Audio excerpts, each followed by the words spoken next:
with great virtues out of compassion, for the sake of this assembly and all living beings, please turn the wonderful Dharma wheel to teach us how to leave suffering, attain bliss and birth and death, and quickly realize non-birth.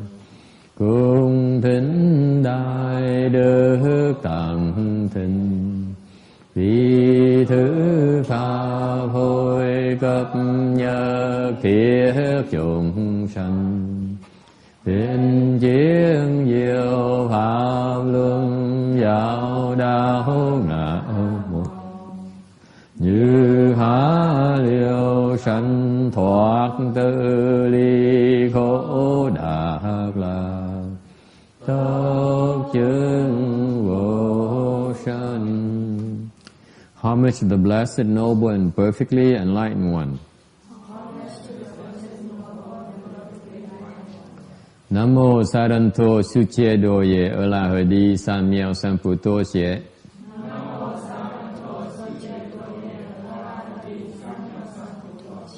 Nam mô Tát Đạt Tha Tô Già Đa Già A La Ha Đề Tam Miệu Tam Bồ Đà Tọa.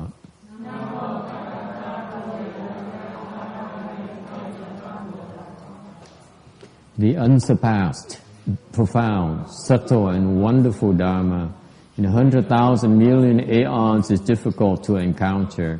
Now that I've come to receive and hold it within my sight and hearing, I vow to fathom the thus come one's true and actual meaning. Wu shang sheng sheng wei miao fa bai jie wan jie nan zao yu wo jin jian wen de shou chi yan jie ru lai zhen shi yi. O Buddhas and Bodhisattvas, Venerable Shenhua, Venerable Bhikshunis, all good known advisors, Amitabha. Chư Phật Bồ Tát, kính thưa Hòa Thượng Kiến Hóa, kính thưa quý sư cô và quý vị thiện tri thức A Di Đà Phật. Chư Phật Bồ Tát, sư phụ sang人,各位比丘尼，各位上知识，阿弥陀佛。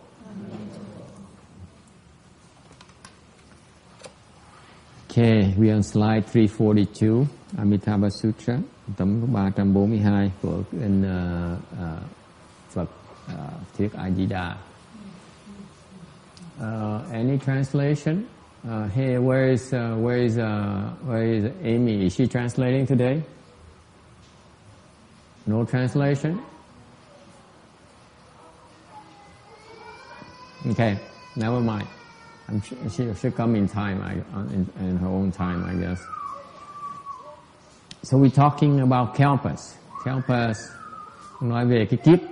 Okay, this is a measure of time that's about a small kalpa is one increase and one decrease from 10 years to 84,000 years.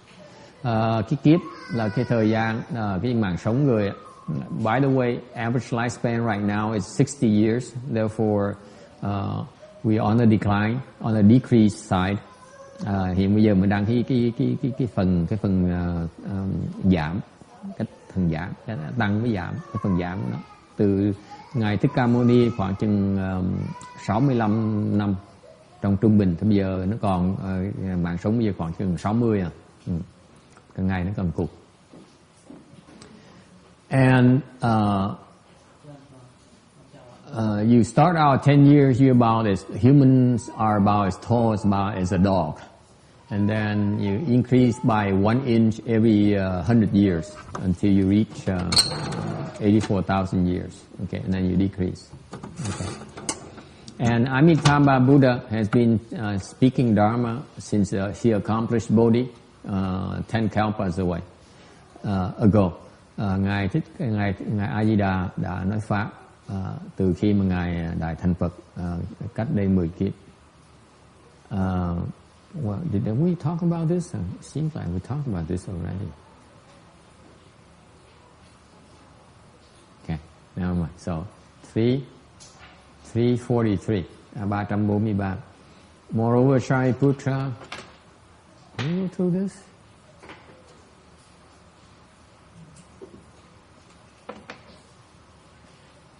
We went through this already. How come it's not updated?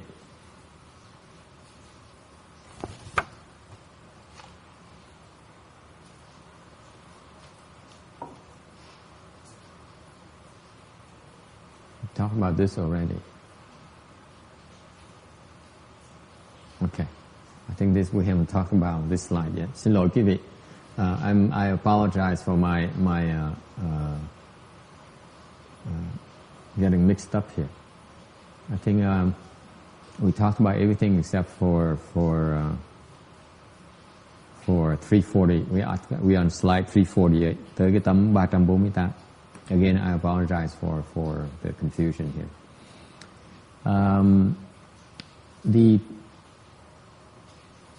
The Western Bliss Pureland has countless bodhisattvas at various levels of cultivation. Ở Tây phương Cực Lạc á, cái bản đồng tu quý vị toàn là Bồ Tát không. These bodhisattvas have the mind for Bodhi. They're there to become a Buddha. Họ tới đó để họ muốn thành Phật. And they are excellent companions for cultivation. Những cái người mà bạn lữ mình như vậy, đồng tu như vậy, quá quý đấy. And not only are they bodhisattvas, they also are countless arhats. Rồi không phải Bồ Tát không, mà còn có rất nhiều A-la-hán nữa. Yes, go ahead. 在西方极乐世界呢，有这个无数的这个菩萨，那他们都是在那边修行，为了要成佛。然后不但有无数的菩萨，还有无数的这个阿罗汉。Let me backtrack a little bit to remind some of the listeners who may not know about this particular, who jump in the middle here. We're talking about a Pureland Dharma where the Pureland is a place in the universe where it's ideal, the best place there is. Similarly, like on this earth here, America would be one of the better places. The Pureland is the best place. The Western Bliss Pureland here, the best place, because there you have no more suffering. You will never have to cry ever again. Nói cho quý vị biết, những người mà không quen, mới tới, không quen cái pháp tịnh độ này, thì tịnh độ là cái chỗ mà cực kỳ tốt. Tới đó không còn khổ nữa, không còn chỉ còn sướng thôi, không bao giờ khóc nữa.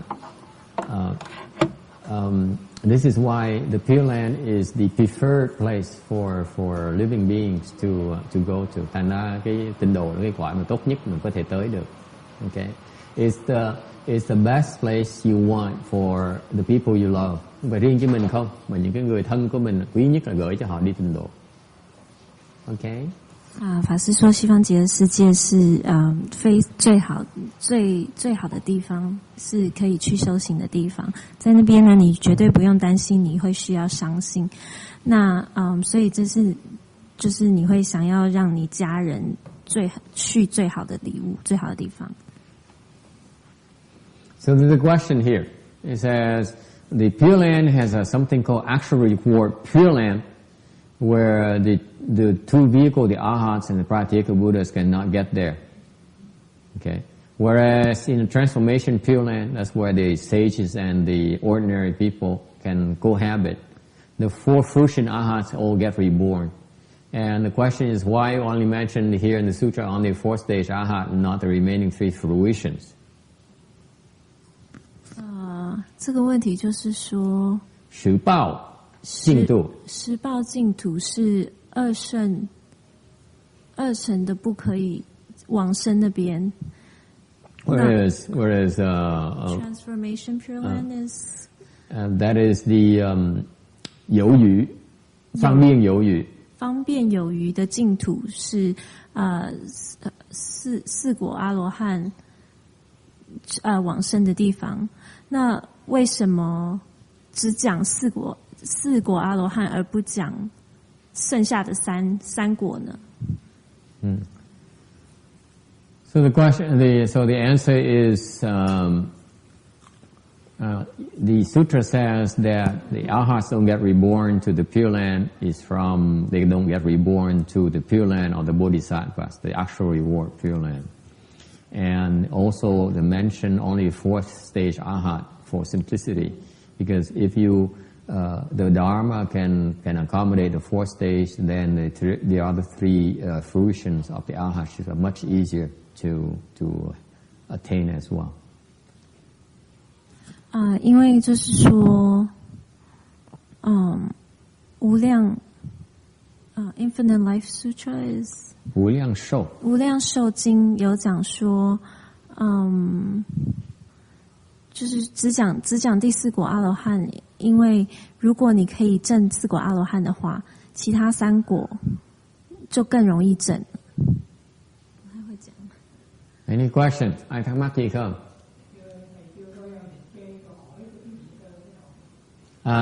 Câu hỏi nghĩa là tại sao cái thực báo tịnh độ đó là hai cái nhị thừa không có vãng sanh nó được. Ngược lại cái thánh độ cái phương tiện hữu lộ tịnh độ thì có mấy cái vị A La Hán vãng sanh được. Tại sao kinh chỉ nói về cái tứ quả mà không nói về cái ba quả kia của A La Hán? Thì trả lời là kinh Vô Lượng Thọ nói rằng người A La Hán không được vãng sanh vào cái cõi tịnh độ của thật báu là của các vị Bồ Tát. Nhưng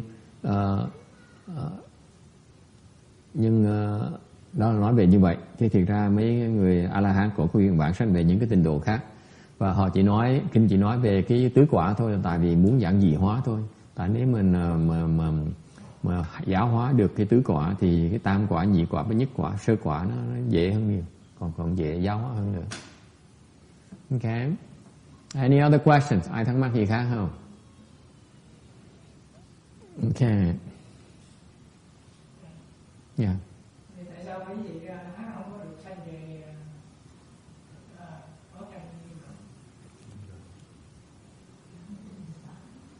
Thật báo tịnh độ. The question is, so why don't the arhats get to be reborn to the actual reward Pure Land? Because they don't deserve to be there. Tại vì họ không có đủ phước để mà tới đó. Họ không có đủ phước. They don't have enough blessings. 所以他的问题是说，为什么阿罗汉没有办法往生这个实报的这个净土？法师说，因为他们的福报不够。You know, it's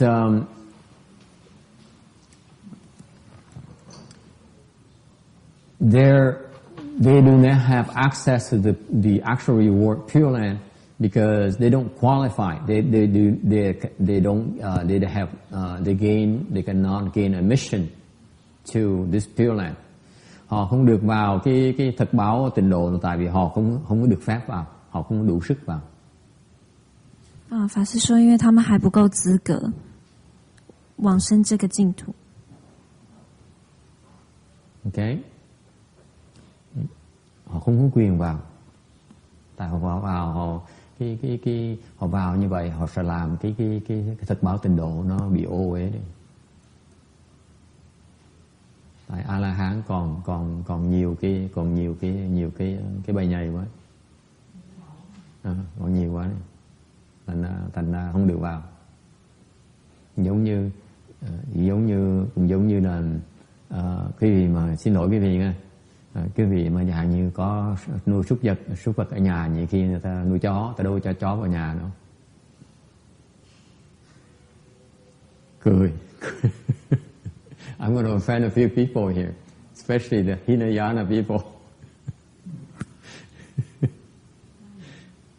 Hả? Sao một cái người mà lớn nghiệp giảng sanh đi lên phát sanh được, A La Hán là một vị cũng là sạch cái bản ngã thôi. Nhưng thì không được tới đó. Nó có từng cái khuôn vực thôi. Dạ tôi nói bữa nào mà sư cô mà Như Hương mà vãng sanh, cô chỉ cứ vào cái phố Tàu thôi, đừng vào phố Việt Nam. Nhớ chuyện đó không?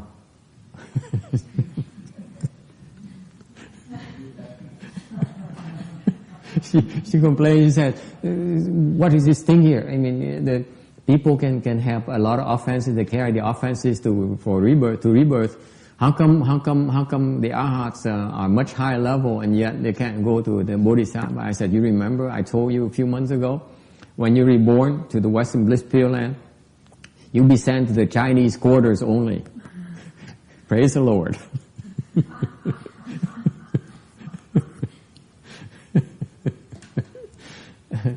Thì tại vì cô chỉ có đủ phước ở với người Tàu thôi, đâu cô Huyền ở với người Việt Nam, hiểu không? Thì cũng như vậy thôi. Okay, go ahead and translate. 他说 cười được ấy. Lúc trước thì méo mặt. Last month she couldn't take it. He said, "I don't like to be with the Chinese. I prefer to be the Vietnamese quarters." I said, "No such luck." 他说为什么 you got you're born through a Chinese temple, so you have no choice. 他说为什么lạ gì cái pháp nó vậy đó em. 他说为什么那个福报会是这样子？就是为什么阿哈没有办法往生到那边？那法师就跟他说，这跟他的往生有什么关系 ？I didn't get the joke. 没有福报不够。他因为阿罗汉的福报还是不够。Okay. Chưa đủ phước thì không được tới thôi. Okay. Any other question? Trả lời được chưa? Yes. Yes.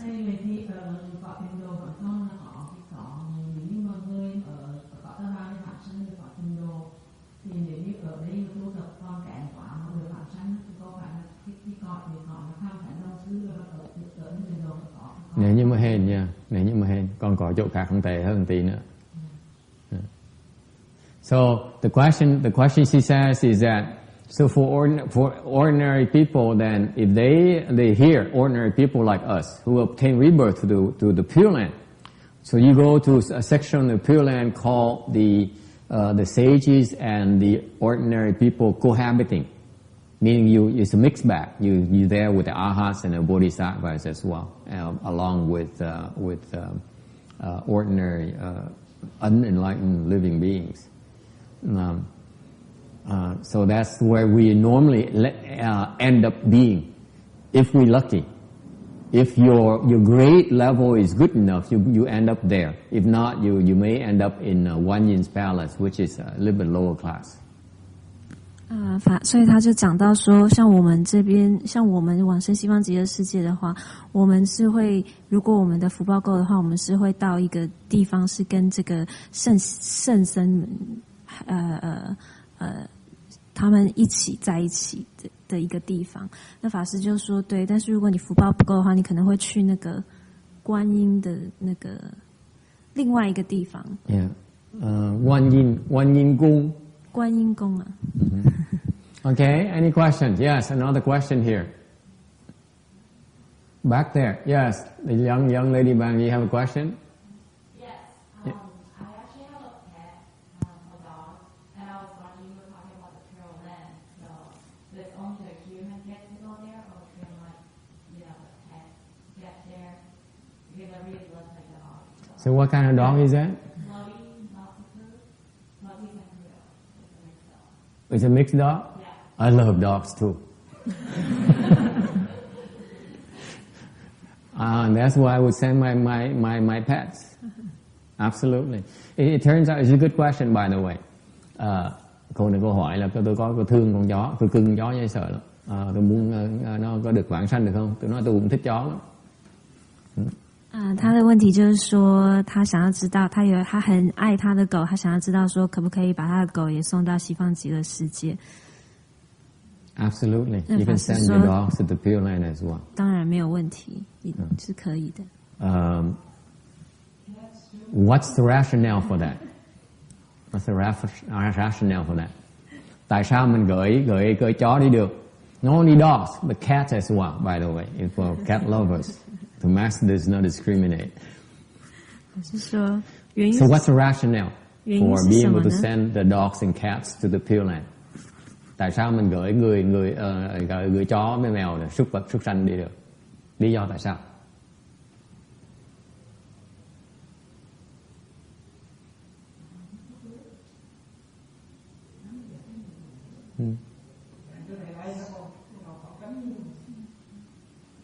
Nó có Phật tánh, they all have the Buddha nature. Okay, just like us, they have the Buddha natures as well. So they deserve to be enlightened. They deserve to be happy, just like we are, just like we do. Okay, and they're cute. That helps.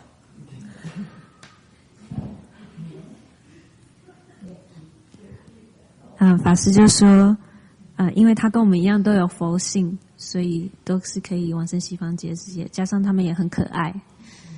Yes, another reason, yes. Tại con nghĩ chó như mèo lúc trước cũng là kiếp người, và tại vì sanh vào súc sanh. Yeah.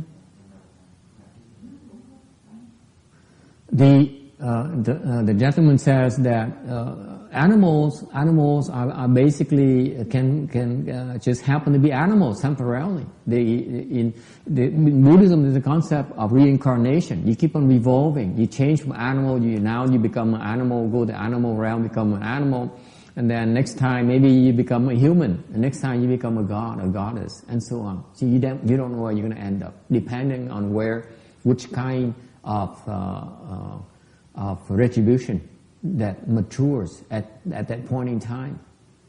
So you do not have to be humans to obtain rebirth to the Pureland. Thứ nhất, very important, this point to stress. You do not need to be humans to obtain rebirth to the Pureland at all. Okay? All living beings that revolve in the wheel are able to obtain rebirth to the Pureland immediately.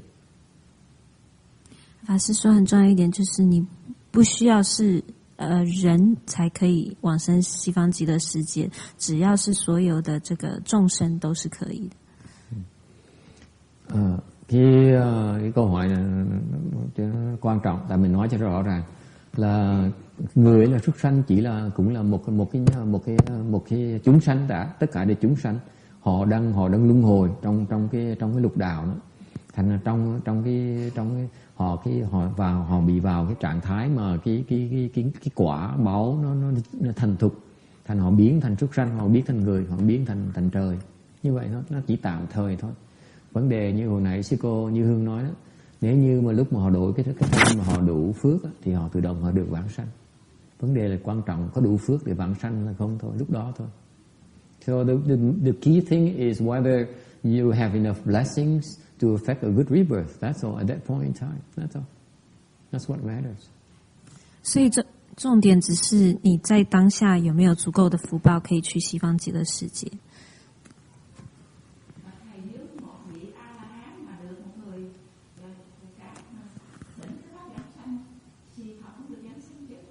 Được chứ, đương nhiên được.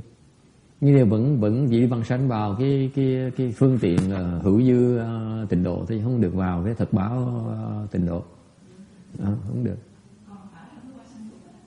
Không, vẫn ở trong vẫn ở trong cái hoa sen như thường, như đều cái chỗ đó, chỗ chỉ cho người A La Hán với là nhị thừa thôi, chứ không được vào chỗ các vị Bồ Tát. Họ không được vào, không đủ tư cách mà vào.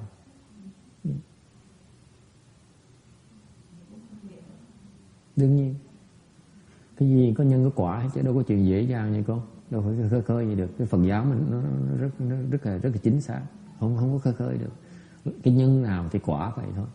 Cái nhân họ trồng chỉ được vào cái phương tiện hữu dư tịnh độ thôi, không được vào được cái thật báo tịnh độ, tại vì không đủ tư cách. Okay. All right.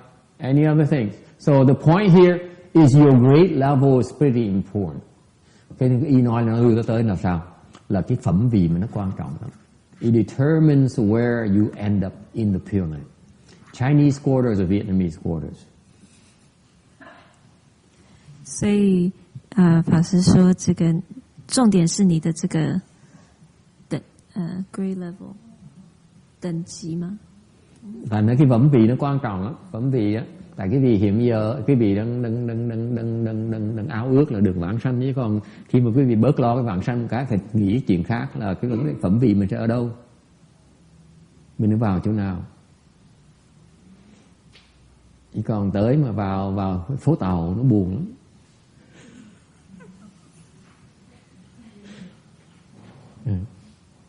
Yeah. American quarter is beautiful.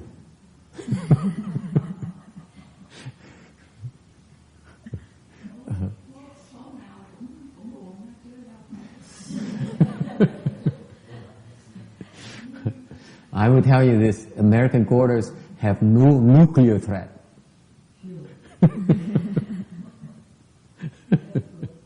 No earthquake.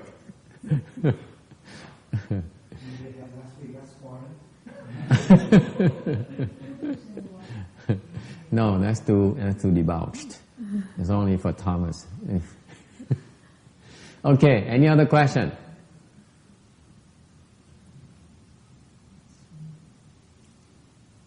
Okay, we're on slide 349. The long Amitabha Sutra, the praise in that sutra, they praise the merit and virtues of the bodhisattvas with some analogies. 在这个什么经啊？他赞扬大本经，他赞扬这个这些菩萨们的功德，用这以下23个这个比喻。对，thành ba cái kinh A Di Đà lớn đó, thì khen tán thán cái công đức của các vị Bồ Tát bằng 23 cái ví dụ. So the first one of the analogy says that the wisdom, the bodhisattva wisdom is as deep and vast as the great ocean. 第一个就说他们的智慧深广如大海。Thành cái ví dụ thứ nhất là trí huệ thâm quảng như là đại dương vậy đó. Okay.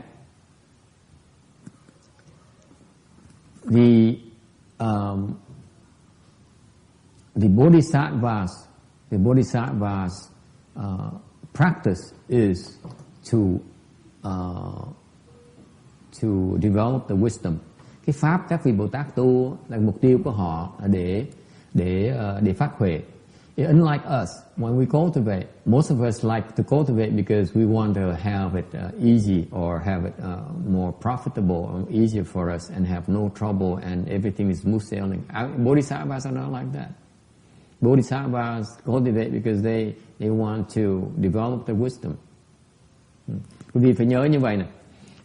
Bồ Tát á, là họ tu, không phải như chúng ta tu là chúng ta còn tham cầu, muốn cầu được sung sướng, muốn cầu được không bình hoạn, muốn cầu cho giàu có, sang trọng, thoải mái.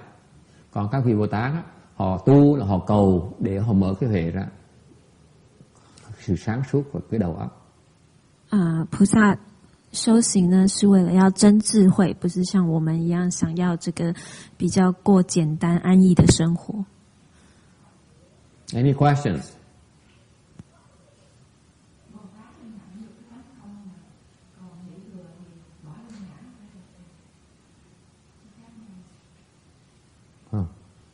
Trật.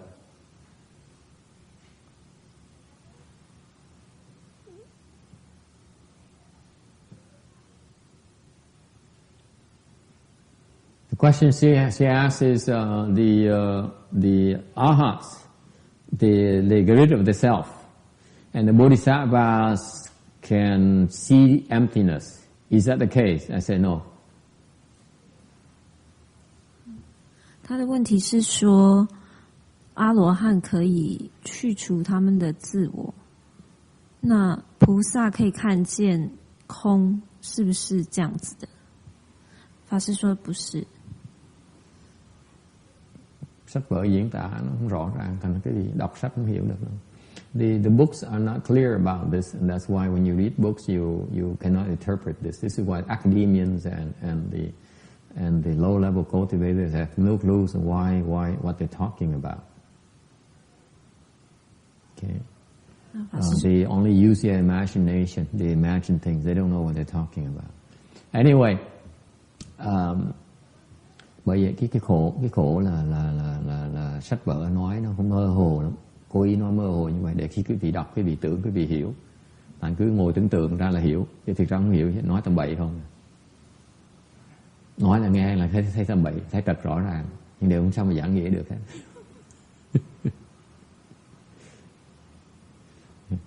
Okay. All right. Any questions about this?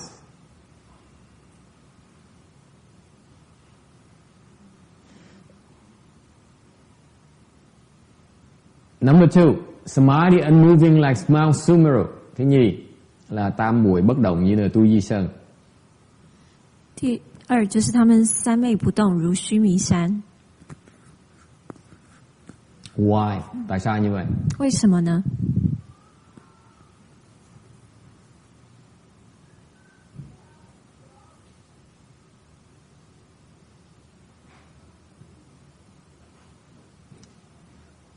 Mount Sumeru is the biggest mountain in our space, in our small world here, and it's unmoving, meaning samadhi unmoving. That means that these bodhisattvas cannot be moved at all. Cái núi Tu Di là cái núi lớn nhất ở trong cái thế giới chúng ta. Cái núi đó rất là lớn, mà cái đình nó bất động như núi Tu Di, có nghĩa là cái người Bồ Tát, mấy vị Bồ Tát này khó mà động tâm họ dễ sợ. Tại sao như vậy? Vì sao mà? 法师说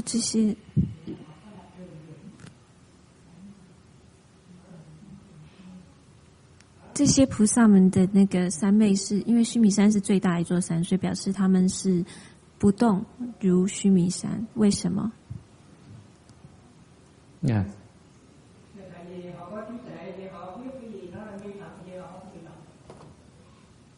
What does unmoving means? Bất động nghĩa là sao?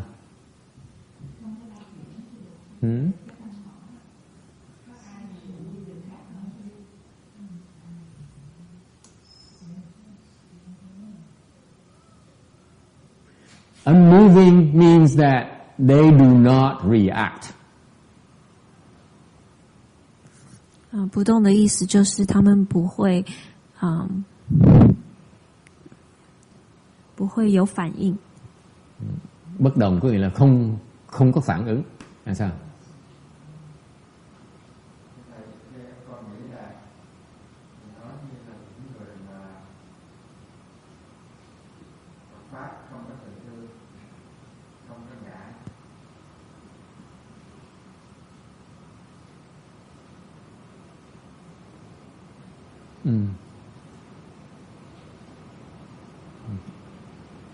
This is a very important concept here. Quý vị phải hiểu this is a very important concept. Buddhism is very, very practical because it's in your daily life. Cái Phật giáo nó có áp dụng vào cái cuộc đời của mỗi ngày quý vị. Okay. Why do we want to be unmoving? Tại sao mình muốn bất động? Why is that? 法师问说：“为什么我们为什么要不动呢？不动有什么好处呢？” Không lung lay nghĩa là sao? Tôi có người tới nó còn nó lắc mình nhất thì mình không đụng đậy, đúng không? Nó lắc nghĩa là sao? Nó đang quấy mình, nó đang tấn công mình bất động, án binh bất động. Unmoving means that they are shaking you, they're making you afflicted, they're pushing you around, okay? They're scolding you, they're yelling at you, they're suing you, okay? And you're unmoving. You don't react. 法师就说，意思就是说，当别人在骂你啊，或者是告你啊，或者是对你做任何事情的时候，你都是没有反应的。Okay? No matter what is done to you, you do not react. Bất cứ họ làm gì mình cũng yên, không có đụng đậy hết. Yes.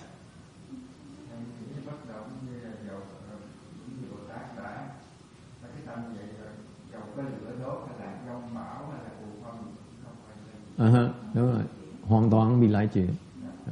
Tới chặt cái đầu mà cũng không có đụng đậy nữa. For example, someone comes at you with a knife, want to cut your head off, unmoving.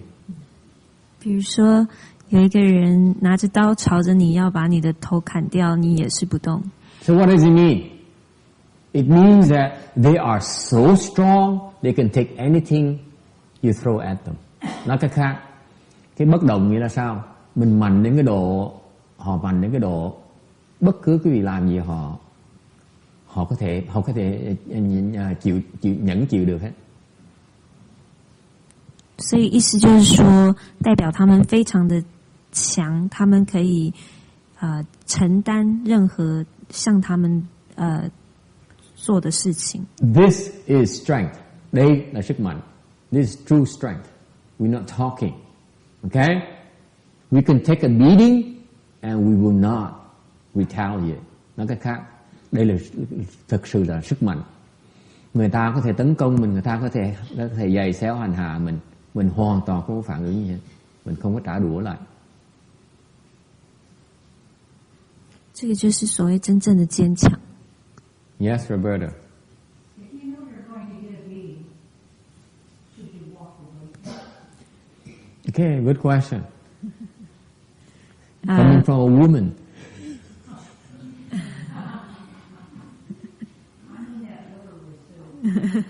I know. Yes. Go ahead and try. 所以问题是说，如果你知道你即将要承担打击，那你为什么不离开呢？ Câu hỏi của một người phụ nữ hỏi là nếu mình biết là người ta sắp hành hạ mình nên bỏ đi là không? What do you think?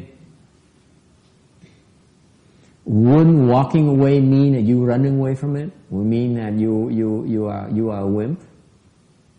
See, men don't do that.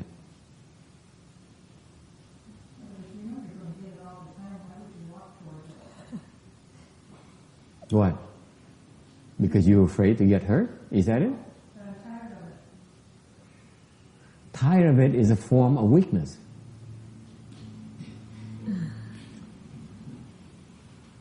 You see? You should say, is that all? That is strength. Is that all? Is that all you got?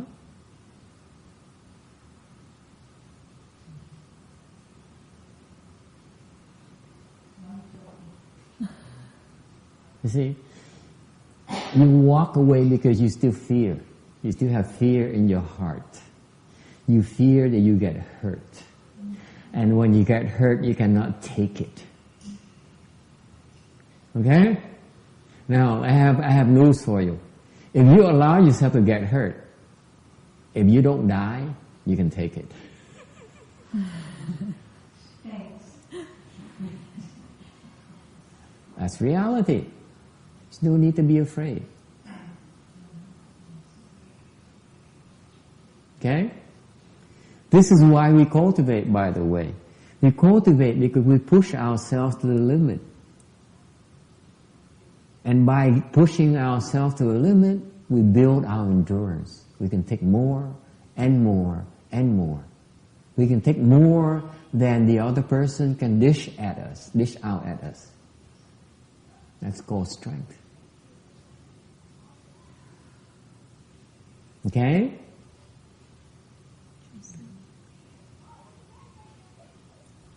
啊，法师就说，他的问题就是，法师就说，如果你想要离开的话，也还是表示说你还在害怕。那意思就是说，表示你还不是真正的，你还是怕受伤害这样子。那法师的意思就是说，我们修行就是如果你能够受伤害，但是你又还不到到死的境界的话，那就表示说你还是可以接受。我忘记是什么。Tại sao bỏ đi? Bỏ đi tại còn sợ. Bỏ đi tại sợ là mình không đủ sức, người ta tới ta tấn công mình không đủ sức, mình sẽ bị thiệt thòi, mình sẽ bị hại, thành mình chạy trước. Cái sức mạnh ở chỗ là mình dám đứng đó mình chịu trận. Tại sao vậy? Tại vì sự thật là nếu quý vị mình chịu trận không nổi, quý vị sẽ chết. Mà quý vị chịu trận được thì quý vị sẽ mạnh hơn. Okay? There's a price to pay for growth.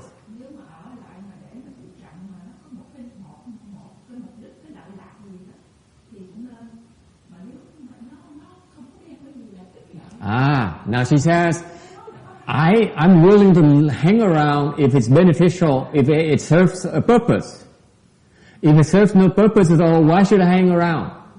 You buy that, quý vị đồng ý gì đó không? You agree that if it's useful, then we should hang around. It's not useful, we should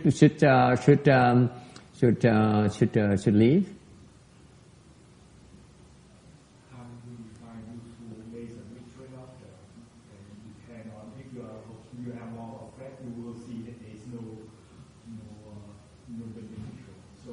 Let me rephrase it for you, paraphrase it for you. If it's beneficial to you, then you're moving already. You moved by benefit already.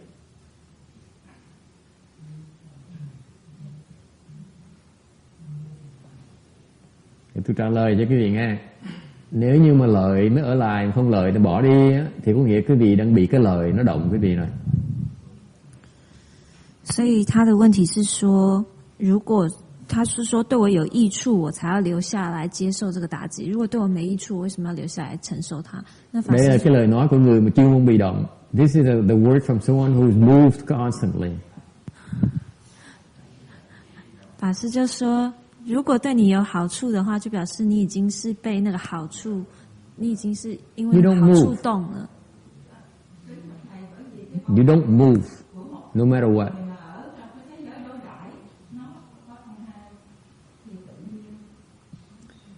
So what's the advantage of not moving?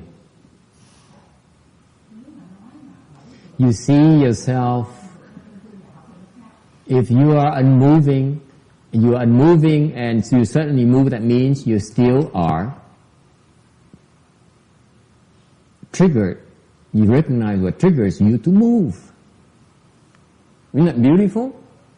Unless you sit there and watch yourself move, you will not know what still triggers you to move. 所以说，你如果不动，然后你突然为了某件事情而动的时候，这就表示说，你可以看到你自己是什么东西是可以让你动的。Quý vị thấy không? Cái người thường người ta nói thôi, ta nói là mình bất động thôi. Cái này phải làm mới thấy được cái gì nó làm mình động. Mới là quan trọng, chứ còn nói đâu có nhầm gì đâu. Nói thì ai nói không được. Làm mới không được. Làm một cái là ngồi đó là lo bị lỗ ngay lập tức. Lật bực chạy ngay lập tức, tại sợ bị thua, sợ bị lỗ. Làm sao bất động được?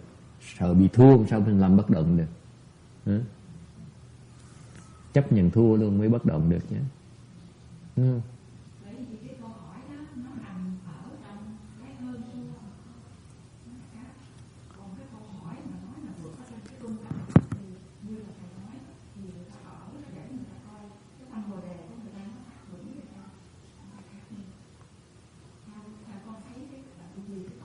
Cô vẫn chưa hiểu cách luyện công. Tôi đang chỉ cô cái cách luyện công, cô vẫn chưa hiểu, nhưng cô chỉ muốn hiểu chứ cô không biết hành. Cái tai hại của cô là cô muốn hiểu chứ cô không muốn hành. Tôi đang dạy cô cách hành, tôi đúng muốn cô hiểu làm gì, hiểu nhầm gì hết. Biết làm á, Lúc mình ngồi đó mà cái tâm mình nó động, mình biết làm gì đối phó với cái tâm động đó là quan trọng. Còn mình ngồi mình nói tôi tâm muốn bất động thì ai nói cũng được.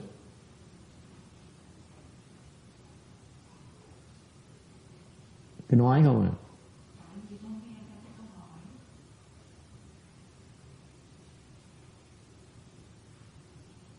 Cái thường nhân á, là cái người mà biết mà không nói.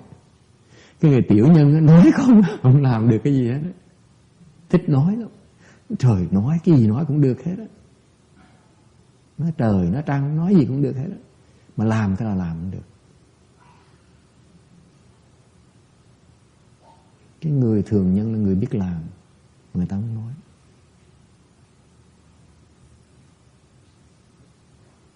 Let me tell you, small people, they talk and talk and talk and talk. They describe volumes to you, how to do things, but they cannot execute. The superior man or woman, they know how to do it. They don't talk about it. Why not? Tại sao không nói? Tại sao người ta biết người ta không nói? Why is the superior people know and they don't talk about it? Why not?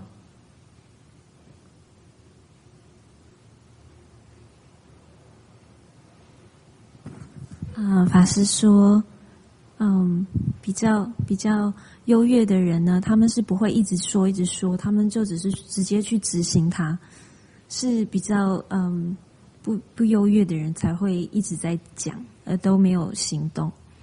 为什么呢？ Cô Phước Tư, tại sao người ta biết mà người ta không nói?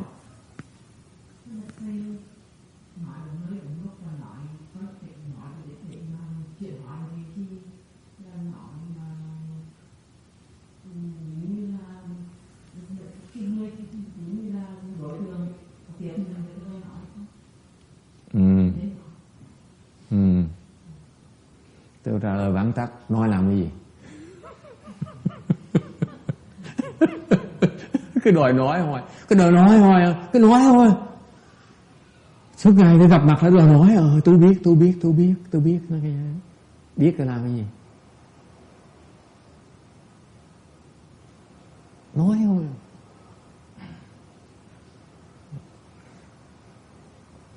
Why do why spirit people know and they don't talk about it? The short answer is, why would you want to talk about it? It's not meant to be talked about. It's meant to be done. Cái mà biết là để mà làm nha, biết để mà nói. Thành không nói được. Không cần nói. Không cần hiểu. Làm thì mới hiểu. Hiểu làm không được. Let me remind you. When you do, then you understand. But if you understand, doesn't mean you can do it. Big difference. 法师就说，这个因为没有什么好讲的，那重点就是在于，你做，你能够做到，就表示你懂，但是你懂并不代表你能够做到。So let me summarize. Unmoving is strength. Unmoving when you are under tremendous hardship, tremendous stress, you're still unmoving. 法师说，我再讲一次，不动呢，就是一个你的力量。那你能够在，尤其是在于你在强大的这个压力下，你还能够不动。Quý vị phải nhớ như vậy này. Bất động nghĩa là sao? Bất động có nghĩa rằng á, là mặc dù chúng ta bị bắt chẹt, chúng ta bị hoạn nạn, cũng bất động như thường, mới gọi là bất động.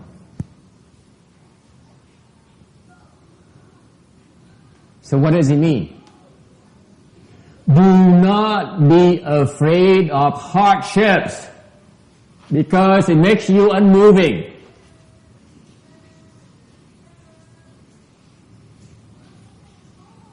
他是说什么意思呢？就是叫你们不要怕这个困难，因为它可以帮助你不动。Cái nghĩa là sao? Đừng có sợ bị nạn, đừng có sợ bị khó khăn, đừng có sợ bị khổ sở. Tại vì cái khổ sở làm chúng ta mạnh hơn. You cannot become stronger unless you suffer. 他说你没有办法强壮，除非你 If you recover from your suffering, you become a much stronger person, a much kinder person. So embrace the suffering, embrace the pain, embrace the tears, embrace the hardship, embrace the hunger, embrace the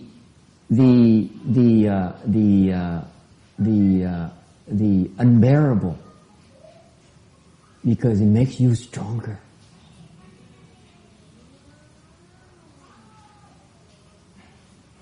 So 所以这些困难会帮助你更强壮。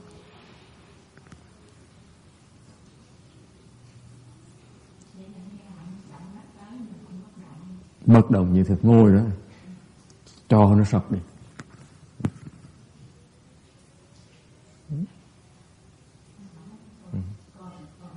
Còn tôi dọn nhà trước. Tôi qua tôi bất động ở bên Mã Lai Á.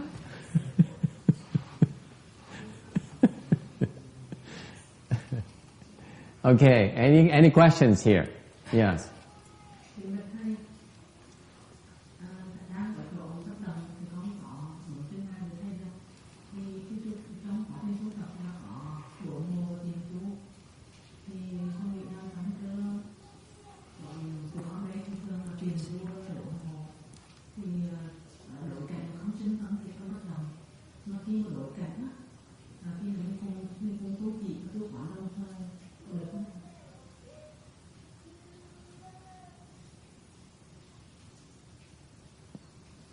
Không go there. Tu trật đường, tôi nói nó tầm tu sách vợ trật hết, bởi vì là chỉ sách nhau là tu trật lất.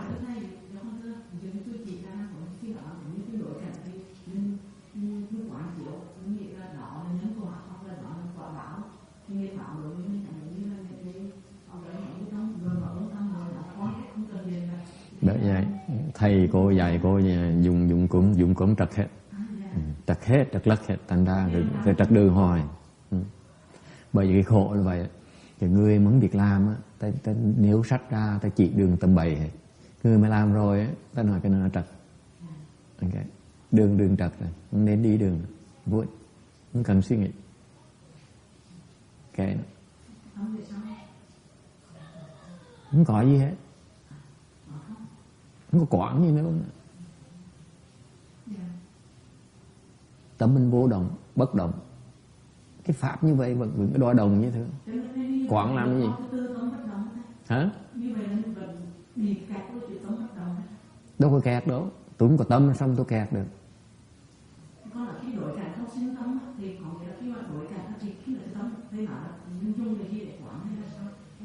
Quảng làm cái gì? Không có quảng luôn nữa.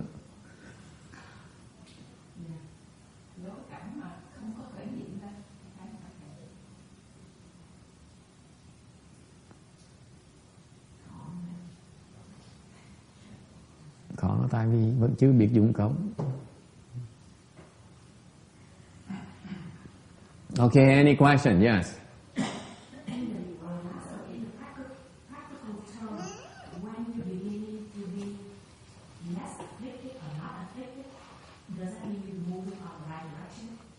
Yes. Very good. That's all there is to it.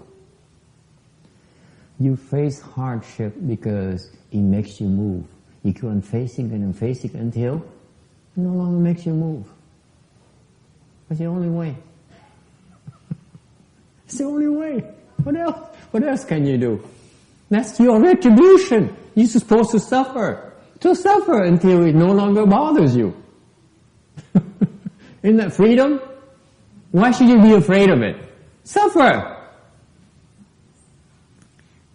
所以他问说，所以他说从这 You 个 have total freedom. You're totally free. 实际上的角度来看呢，就是说，当你面对同样的困难的时候，如果你越来越不容易有烦恼的话，是不是代表你就是在走对的方向？法师说对。You have no choice at the first place. Why you add your choice on top? Why do you have to say, I don't like this, I hate this, I wish it goes away? You're being stupid.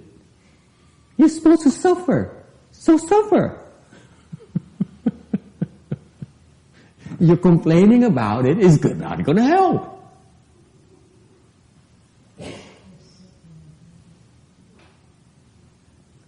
It's so simple, and yet most of you miss it. You say, "Oh my God, can let me go to the temple? Get the master show me something that will help rescue me."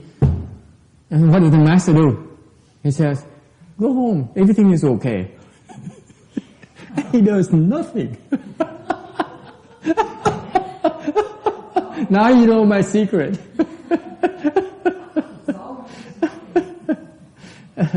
Because the difference is that you go home feeling better because you say, he's probably do something to help me out. If nothing gets done, you don't even know it. See? It's all in here. You decide it's okay. Isn't it fascinating? You fool yourself all the time. With or without my help.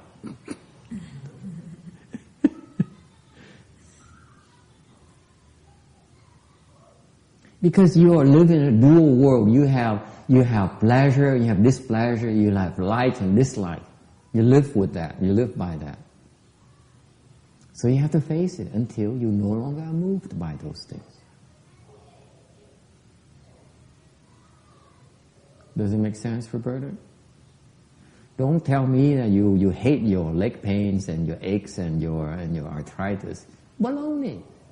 You're supposed to suffer, honey.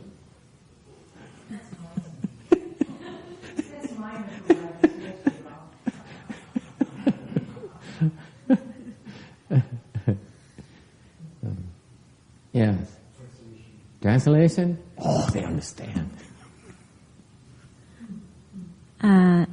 法师的意思就是说，你们就是要面对你们的困难，面对到最后，你觉得没有什么好烦恼的，那就是到达那个境界。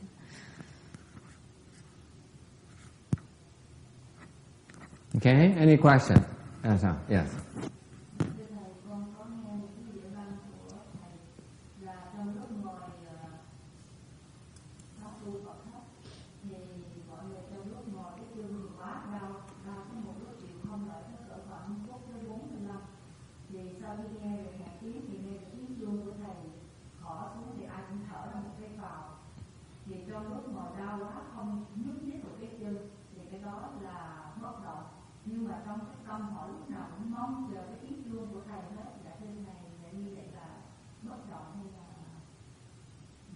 Rồi mới bắt đầu.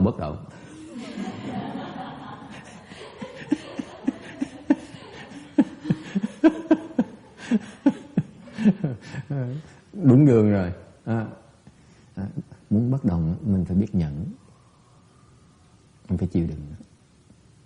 Mình chịu đựng cái gì? Mình chịu đựng cái tâm nó đòi rút lui. Cái tâm nó đòi ngừng cái khổ ngay lập tức. Mình vẫn chịu cái khổ như thường. Mình không chạy. Mới gọi là bất động.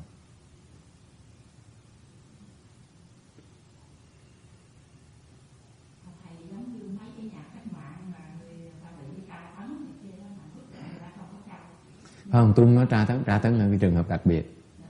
Cái tra tấn là để nó cái bị động. Tôi đừng có dại. Bị tra tấn là chịu thua. Gương bị tra tấn tôi thua ngay lập tức. Tôi không có dại đâu. Bởi vì cái cô đó hỏi ví dụ cái mà trong cái tâm á, thì trong cái chua thì con Không nè, Như Hương cô hiểu lầm rồi. Cái mỗi pháp nó khác nhau. Khi mà cô đụng cái pháp tra tấn là mình phải thua. Thành tôi thua trước ngay lập tức. Hiểu không? Cô mà còn kháng cự nó, cô cần khổ thêm. Tôi thua ngay lập tức. Mình chọn cái pháp chứ đâu có dài vậy. So she asked, what if you torture? Does that mean that you unmoving? You practice unmoving? I say no, absolutely not. When you torture, you give up immediately.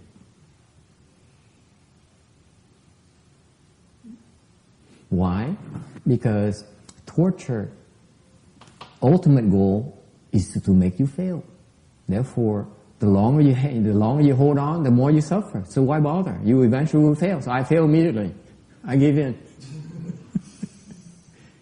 It's meant to defeat you. Okay? You can't win. So you lose. I lose immediately. I become a wimp. So you have to be flexible. You have to be smart about what dharma you're using, which circumstances. Okay? Yes. You have not translated English the first question. Doesn't matter. In English, it's a Vietnamese thing. I don't remember. I'm sorry. I talk to people, and as soon as I give you the answer, I forget about what I just talked about. So my memory is very short term, extremely short term. Yes. The host of an hour, 45 minutes, you say it's time to get involved because you have to suffer. Oh, they ask again in English. Trust me, I hear it so many times. Vietnamese, English, Chinese, all the same question.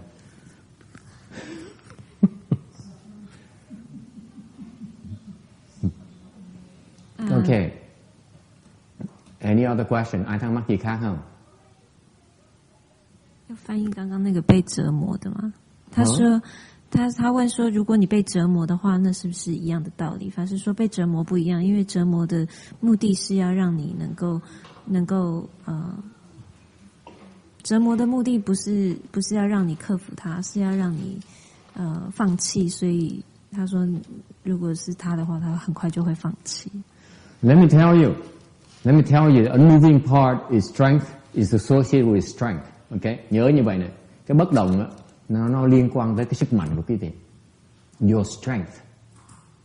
Alright? That is what differentiates you from your competitors. Cái sức mạnh của quý vị đó, nó làm cho có đem tới cái sự phân biệt giữa quý vị với những người cạnh tranh với quý vị. There's a clear faith.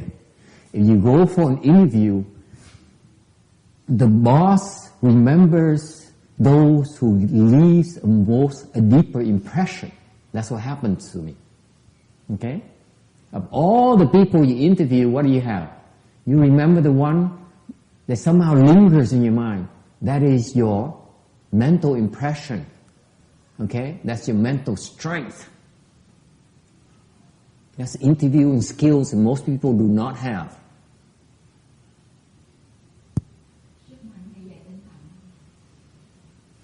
法师就说，当你不动的时候，你就表示你有这个力量。那这就是让你区别你跟你的竞争的对手的东西。Okay? Any question? Ai thắc mắc gì không?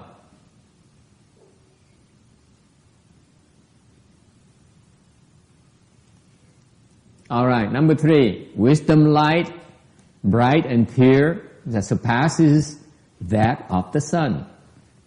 第三个就是慧光明净，就是比这个太陽都還光亮。Huệ quang minh tịnh, cái ánh sáng của cái trí huệ đó, nó trong và nó sáng, và nó có sáng hơn cái mặt trời nữa. What does it mean? 什麼意思呢？ Can't hide. Trốn được. 表示沒有辦法藏起來。 Can't hide anywhere. Trốn được.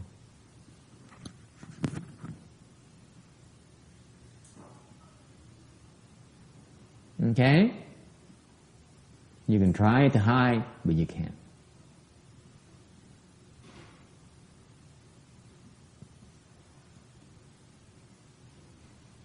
This is scary because you think they don't know, but they know. Cái này dễ sợ lắm, tại mình tưởng người ta không biết, người ta biết hết. Mình không nói thôi.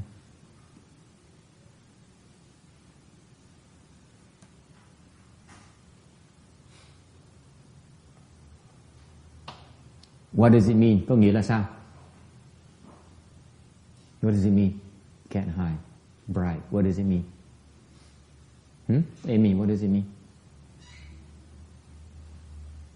No hang-ups. Everything is out in the open. Nowhere to hide.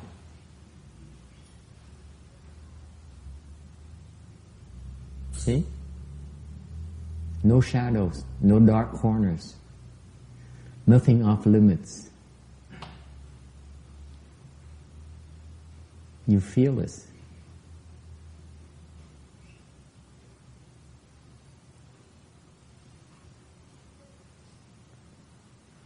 Mình chỉ trốn cái ánh sáng này, cái huệ quang này, có nghĩa là nó sáng cái đồ, mình không chắc nào mình trốn đâu được hết.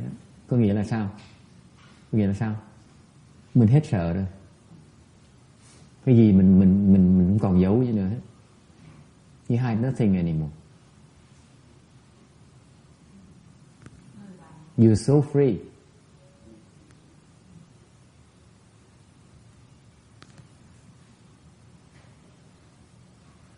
Okay? 法师的意思就是说，你没有什么东西可以藏起来的，所以你就没有看不见的，所以你就不会害怕。Any questions? Yes.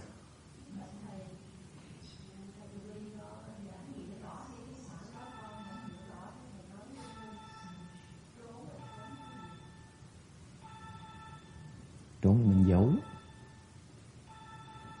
Mình còn giấu. Mình không cảm thấy mình cần giấu nữa.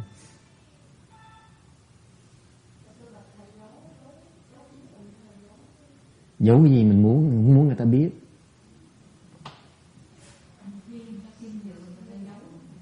Không, giấu ta sợ ta biết.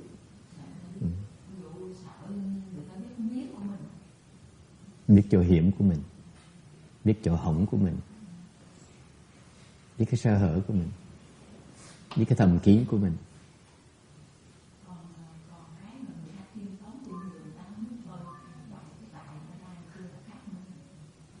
Cái đó không phải là giấu. Cái đó là khéo léo.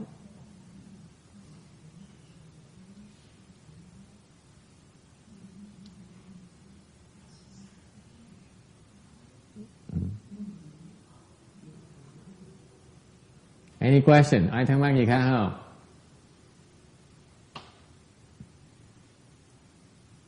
Okay. Any other questions? No questions. Okay. Number 4.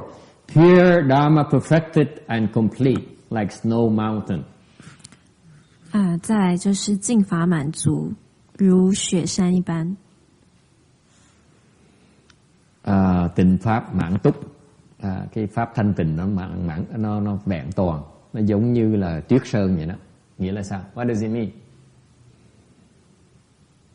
These are the beautiful aspects of existence. This is true beauty. This is the best of the best of the dharmas. Mấy cái pháp này là cái pháp mà tuyệt vời.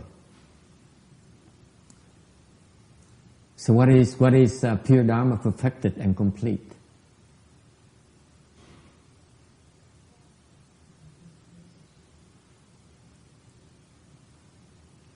Randy, what's pure Dharma perfected and complete?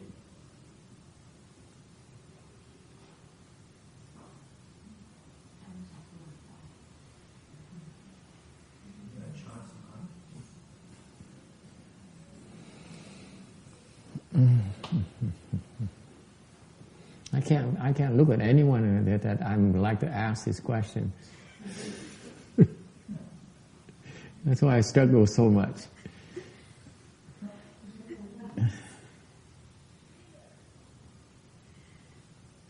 What's pure Dharma? Cái pháp tịnh là gì?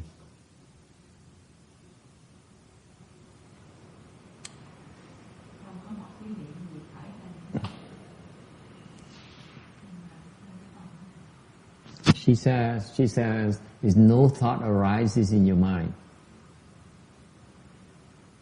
How come is no thought arises in your mind? Tại sao nó không có cái niệm gì nó khởi trong tâm mình?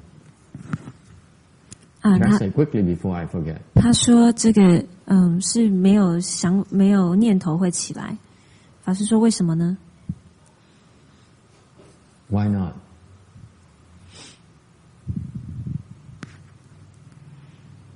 Yes, Thomas. How come is no thought arises in your mind?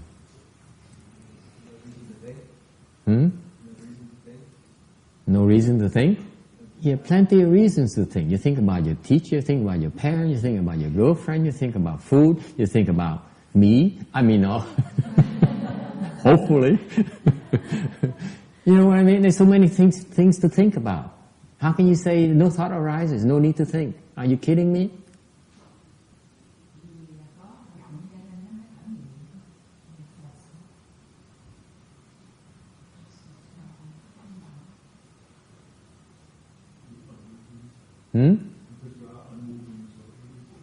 It's a different. This is point number 3. This is number 5.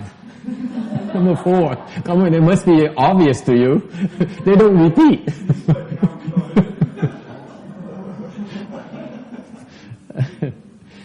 Okay, this is why I struggle so much because I can't find anyone who can give me an answer. You have no thought arises because you have no sexual desire. Did you hear me right? Yes, you heard me right, Roberta. No sexual desire. "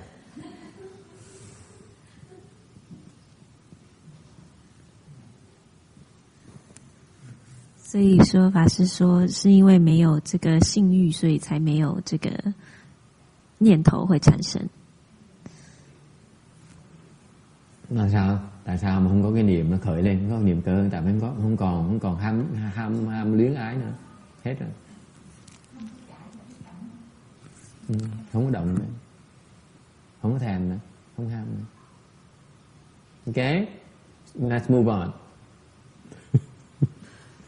Yes. How about love? Forget about love. Love is overrated.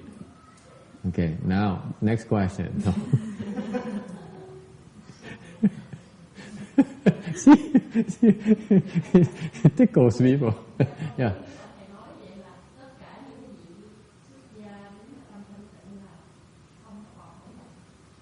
Họ giả bộ thôi.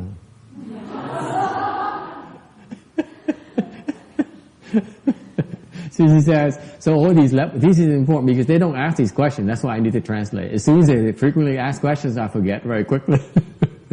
So she says, so these leftful people, then they don't move anymore because they have no sexual desires and they only pretend. Yes.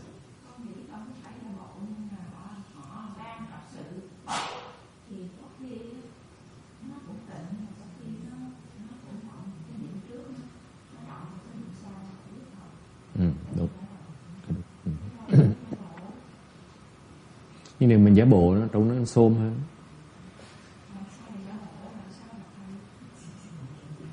Cứ từ từ ở đây lâu lâu rồi thầy dạy cho làm cách giả bộ.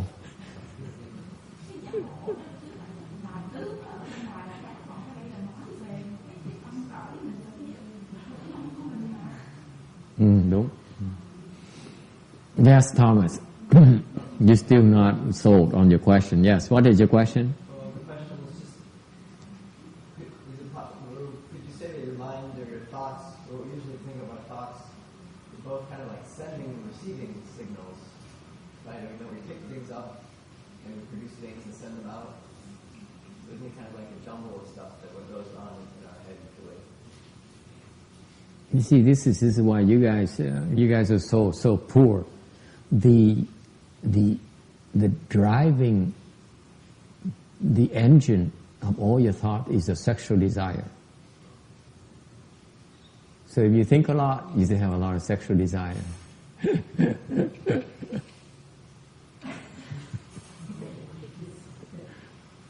Serious. You think a lot, you still have a lot of sexual desire. Anyone had that problem? See, I'm the only one. The only one in this room here.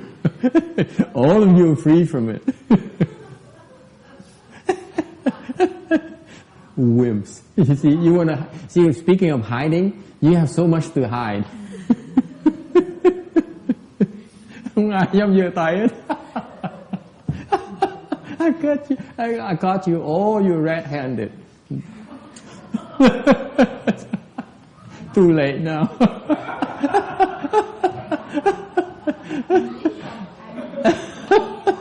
Tôi chọc với bà. Tôi giơ tay tôi nói lý do mà quý vị suy nghĩ quá, tại quý vị còn cái dục vọng nó còn nặng quá đi.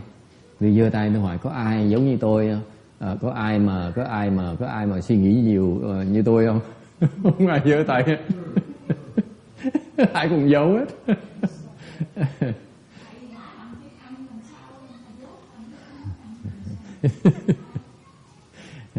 Cô suy nghĩ quá trời, cô dục vọng cô còn nhiều.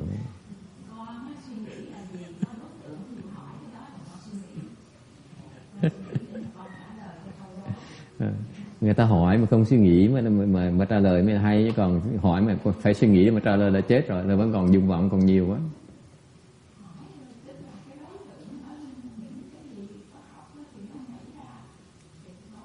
Thì đó là cái tình dục đó.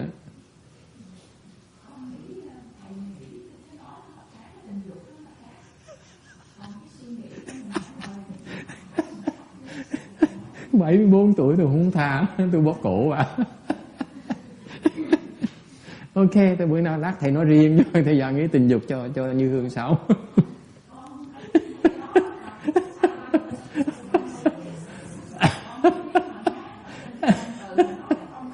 Ok, được, lát thầy giảng cho. Yes, Thomas.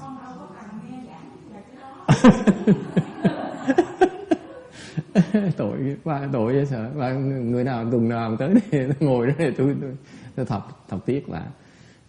Yes. Any other question? Number 5. Even and equal like the ground. 第5是平等如地。Bình đẳng như mặt đất. And you can cross over both good and evil. 好恶普在。Nghĩa là sao?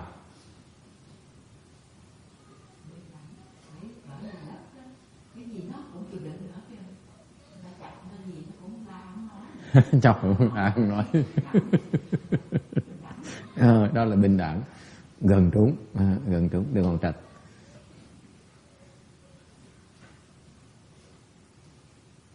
Được, bắt đầu hiểu bình đẳng đó. Được. Cố gắng lên đi. Yes.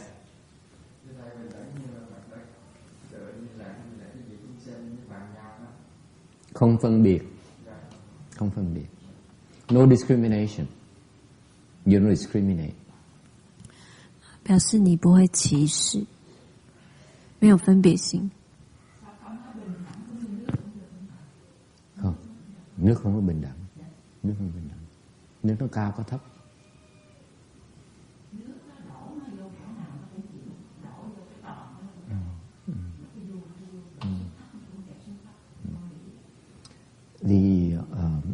It's a lack of discrimination. It's a lack of comparing. It's a lack of judging. 所以就是你没有歧视，而且你没有这个比较以及这个批判的心态。 Okay, we are constantly assessing. Cái tâm mình khi nào cũng tính toán. Isn't that right? See again. You guys have so much to hide. Khi nào tâm mình tính toán, isn't that right? We always assessing. Constantly. You don't realize how tiring it is.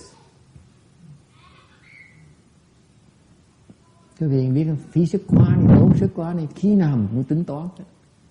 Lời không lợi, nhỏ lớn, trắng đen, già trẻ, đẹp xấu, giàu nghèo, dễ ghét, dễ thương.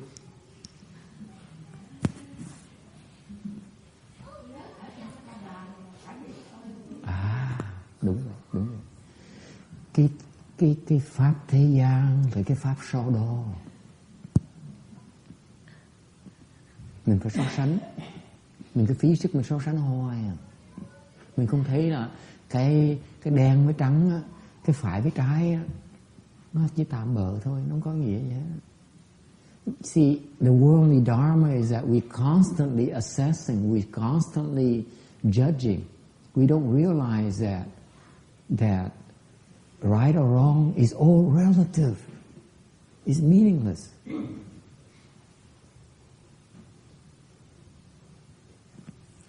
法师就说，我们是一般人，是不断的在比较、在批评、在衡量。那法师就说，但是我们都忘记说，这个对跟错其实是不重要的。So the Buddha in the Amitabha Sutra, trong cái kinh Lăng Nghiêm, I need to recite the sutra, otherwise you think I'm only BSing all the time for 2 hours, saying no dharma whatsoever. Thì tôi phải trích kinh ra, tại nói cái gì nói 2 tiếng ngồi xong uổng này, nói gì mà không có kinh, có điển, có gì hết, xong pháp gì kỳ dữ vậy. Tôi phải trích kinh ra để nói mình kinh là chính đạo. Amitabha Sutra says, the Buddha asked Ananda, see, are you inside or outside? 所以在那个楞严经里面，这个佛问阿难说：你在外在内？你是在外在内？ Đức Phật trong kinh Thủ Lăng Nghiêm hỏi ngài Ananda đó, ông ở trong hay ông ở ngoài? Ông ở trong hay ông ở ngoài? Tâm gì? Ông đang ở trong hay ông đang ở ngoài? I'm asking you the same question to you. Thomas, are you inside or outside? I'm not really sure what the question is. Inside the building.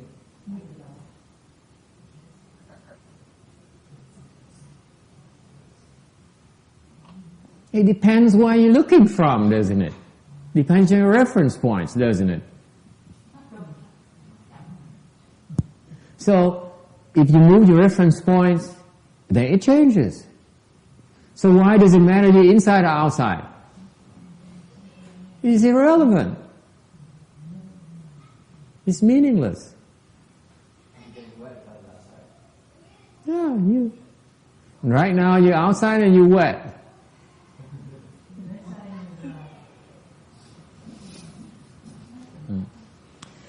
Cái so đo của mình đó, nó làm cho mình có cái cảm tưởng mình biết, thiệt ra cái biết nó chẳng có ý nghĩa gì hết.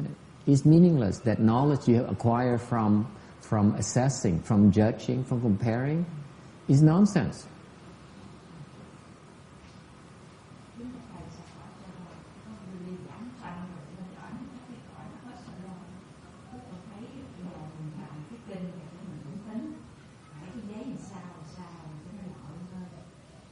Chứ không tin người ta quỵt mình sao? Ta bịp mình sao?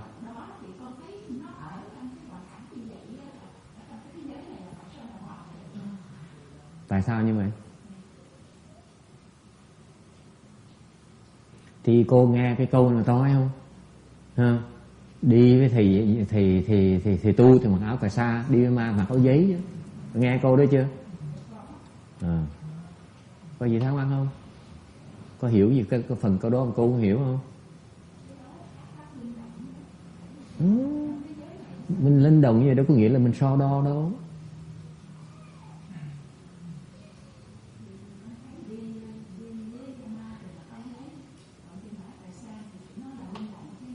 Đâu có nghĩa là so đo.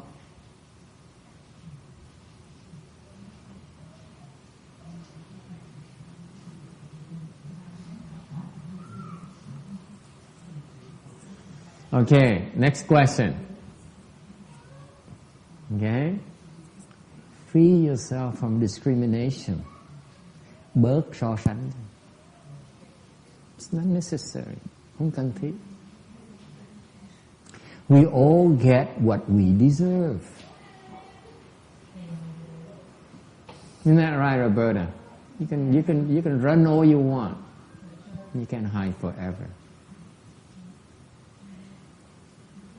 There's no need to discriminate. So, cultivation is reducing your discrimination mind. Thành cái tu hành á, mình bớt so đo đi. You are a lot freer. You're a lot happier.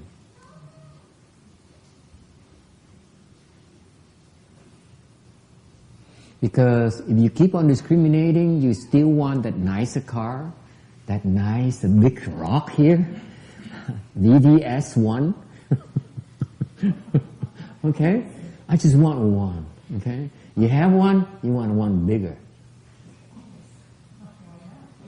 Discriminating mind. That's what makes you so unhappy. It makes you never happy with what you have. Think about it, folks. You constantly are torturing yourself. Quý vị biết không? Cái tâm so đo đó, nó chuyên môn, nó dày vò mình. Mình có cái xe đẹp một cái, thì mình muốn cái xe mới hơn. Mua nhà nó lớn hơn một tí.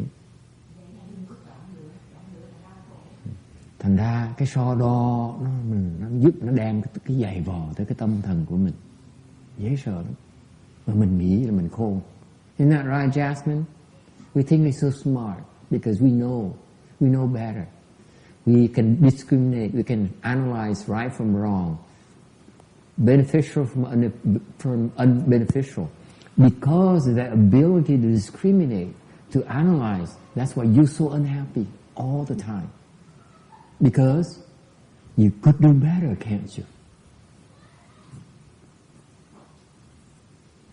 We're never happy. We're never happy. We're never satisfied. Isn't that scary? This is the human condition. We're never satisfied. I want a bigger temple next month. Just to make it clear. We understand each other. I have nothing to hide. You see, it's the E-E-R, the bigger, the richer, the faster, the nicer, the sweeter. Scary. Think about it. We know no satisfaction. Tôi với thầy Lưu Chi, tin cái tụng mà. Trung gia là trung điểm ta chưa tụng mà.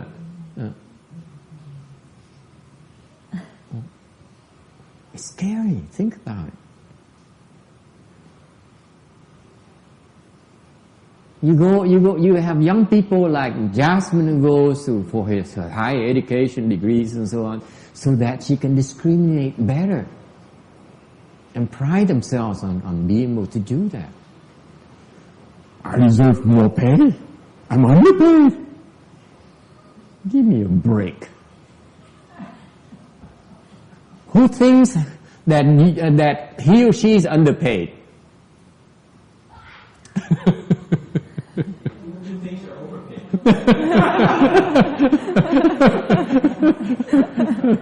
Notice I also raised my hand.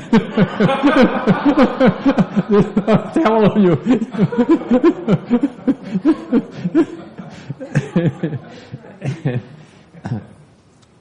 Isn't it sad? It's so comical when you think about it. You think about it. We just not satisfied, no matter what we have. No matter how much you have, you're not satisfied.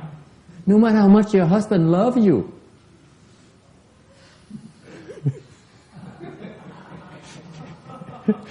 You know, us guys have to, have to protect each other, right?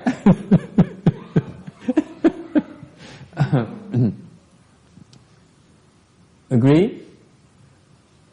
This is so sad. This is what makes a bodhisattva so interesting, so fascinating, because they rise above that.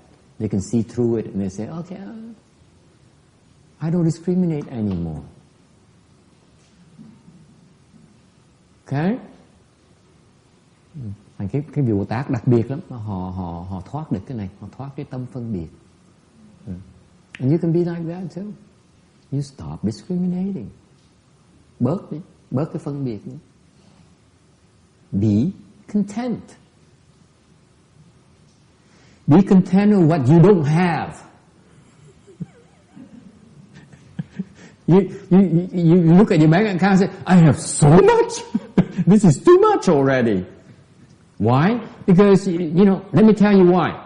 Because if you compare yourself to, let's say, an Ethiopian lady of your age, she's a lot worse off than you are. She's going hungry. She's going thirsty. She's dying for an education. She's dying for somebody to love. Okay?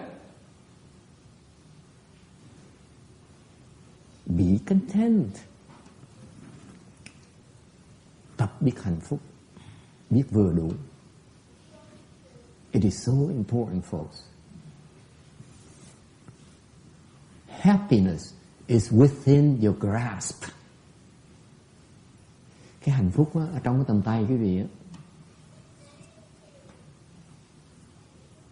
You have it already.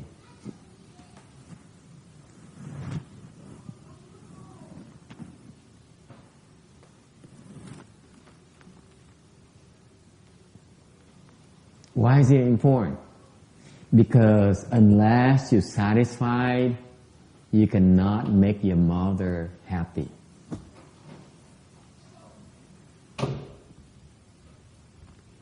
Tại sao nó quan trọng? Tại vì nếu quý vị mà không biết mãn túc thì quý vị không thể làm cha mẹ quý vị hạnh phúc được.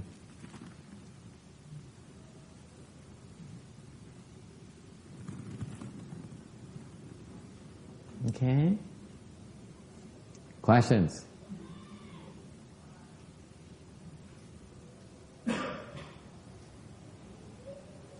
Yes.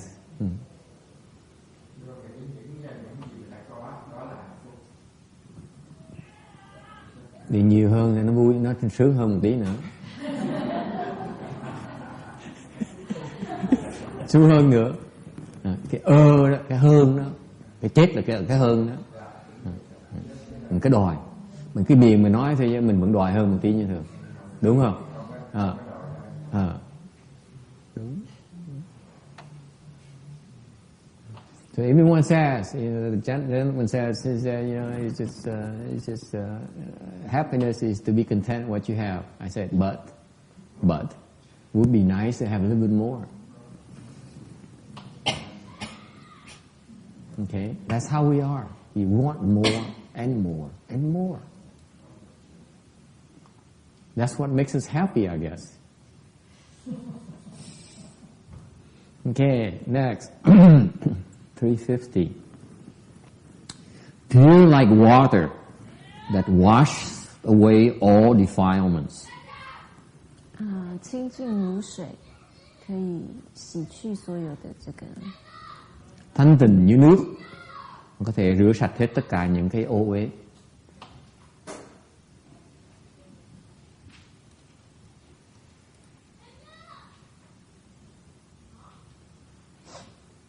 It's clean. sạch sẽ.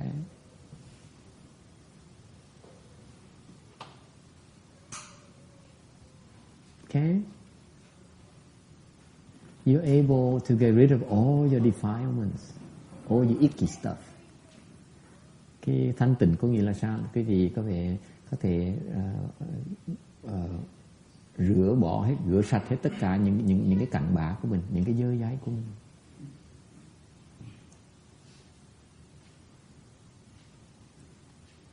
Okay, questions?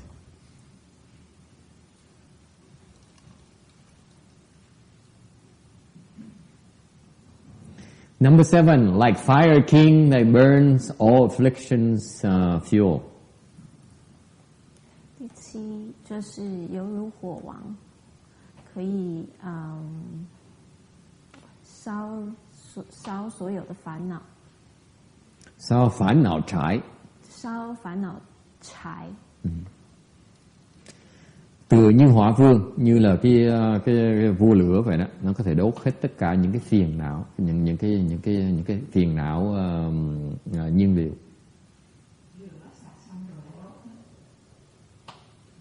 What's the difference between water washing away versus burning afflictions away? Number 6 and 7, what's the difference? 所以法师问说，第6跟第7的差别在哪里？ Khác biệt giữa 7 với 6 chỗ nào? Rửa sạch với là đốt khác nhau chỗ nào?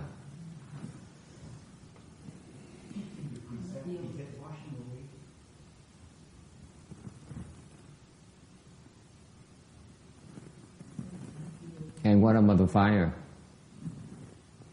The question is about contrasting. So what's fire then? Because washing away seems to have more active stuff, but keeping precept is not really active in our seven. So washing is something that you do actively, and keeping precept is that. It's very active. Very, very active. Very dynamic. Okay. Anyone use your imagination. Come on. So what's the difference between 6 and 7? Khác biệt giữa 6 với 7 chỗ nào?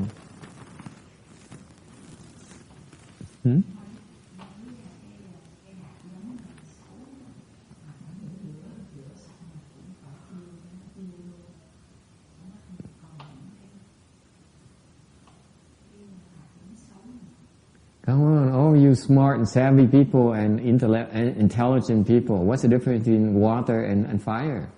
Yes. Like with the water, you're washing away, washing out. With fire, you're kind of burning it up. Like Okay. generating heat so that it melts down like that. Uh-huh. And? Melting. And? Eh? Okay. Okay. How about women? Sao? Phụ nữ cái việc có gì hay hơn không? Come on, show off a little bit. Now is a chance to shine. Prove that all the men have been wrong all this time about you. You are a lot smarter than you look.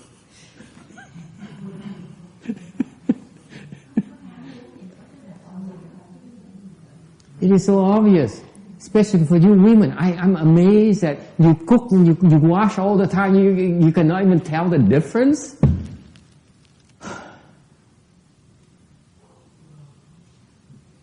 Quý vị phụ nữ chuyên môn rửa với là chuyên nấu là không biết cái sự khác biệt giữa rửa với nấu hả? Come on. Huh?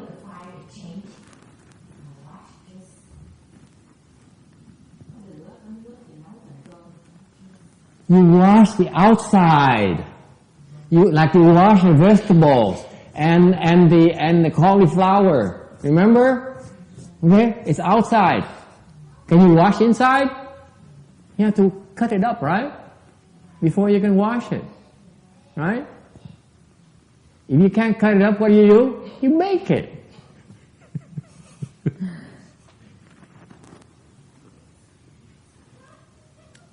Inside and outside.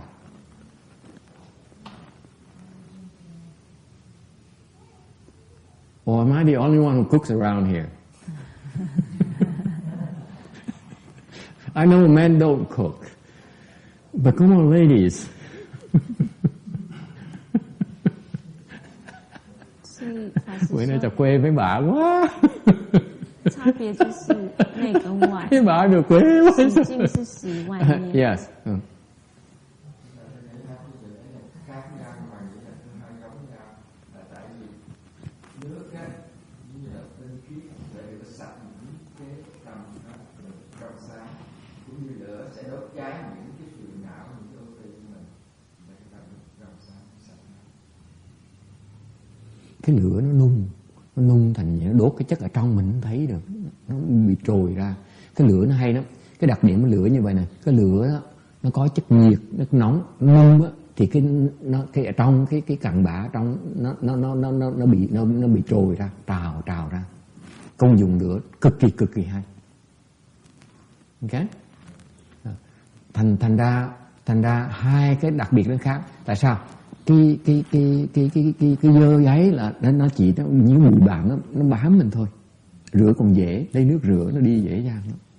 Còn cái thứ nhì, cái lửa đó, lửa nó nói về cái lửa, để ý chứ coi. Đọc mấy cái lời văn của cái Phật giáo nó thâm thúy dễ sợ lắm. Lửa phải dùng lửa, khi cái bị phiền não phải dùng lửa mới chữa nó mới được. Chứ còn phiền não mà lấy mà rửa là rửa không được, rửa nó không đi. Pháp nó hay dễ sợ lắm. Mà mấy người phụ nữ đâu có hiểu chuyện đó, họ chỉ nấu thôi, đâu có hiểu.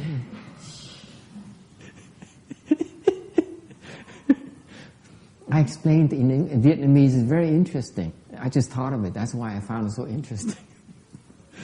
You see, the Buddha Dharma is very profound. It's very subtle. You notice the fire here, according to the gentleman's point, the fire here, the fire has a special function. The fire brings heat, and heat causes the impurity inside to surface. Okay? This is why you need heat. You want to translate that?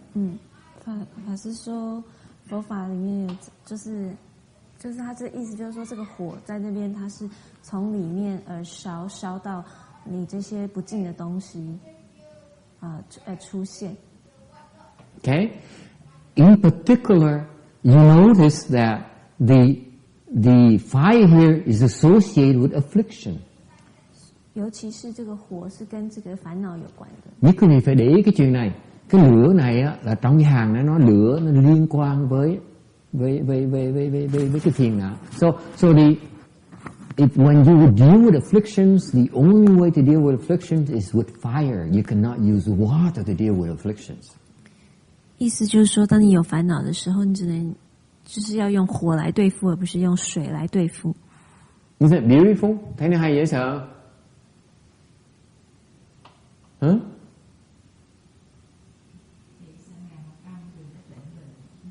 So in interpersonal relationships, cái chuyện giao tế giữa cá nhân với nhau, we create affliction to each other. Mình tạo cái phiền não cho nhau. Okay? That is the nature of human relationships. We make each other afflicted. Cái người với nhau là làm nhau phiền não. 所以在人与人的关系之间，我们让就是人与人就是自然而然会让对方产生烦恼。And it's only because of afflictions that's when you get to know the other person. 尤其是你开始就是了解对方的时候。 Có phiền não mới biết cái đối tượng mình ra sao.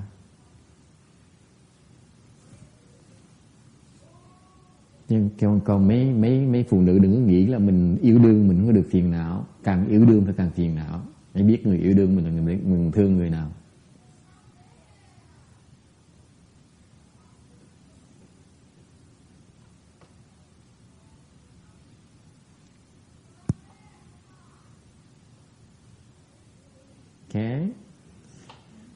Vietnamese Dharma. I'm sorry, not available for Chinese people.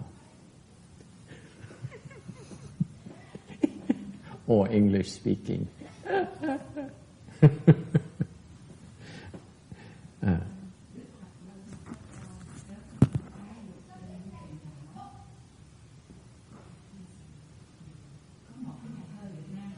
Thì bởi vì cái lúc mà cái người thường người ta không hiểu được cái chuyện đó, người ta không hiểu rằng là lúc mà cái cặp trai gái ta thương với nhau thì cái gì nó còn nó dễ dàng, nó êm đẹp hết đó. Cái lúc mà có bị phiền não một cái là bỏ nhau ngay lập tức. Họ không hiểu cái phiền não, họ mới có thể thương nhau được. You see, this is so funny because young people when they're in love, everything is fine, you know. No problem. That's when they say, oh, you're so happy. When they get afflicted, they get into conflict. That's when they want to get divorced right away. They reject you right away. Okay?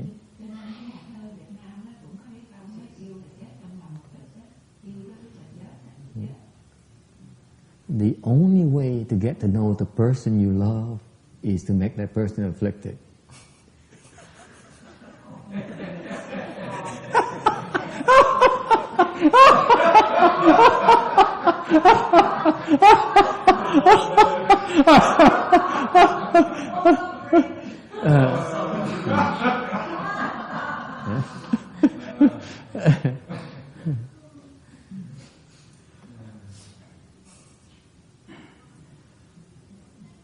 If you haven't gone through fights, dog and cat fights with the person you love, you don't know that person yet.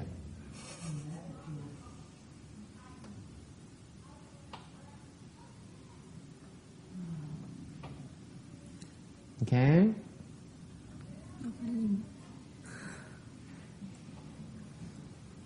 哦，法师没有，法师就说你就是你要了解一个人，就是你要唯一的方法就是要跟什么，就是 fights 吵架吗？ Okay, any question? Ai thắc mắc gì không?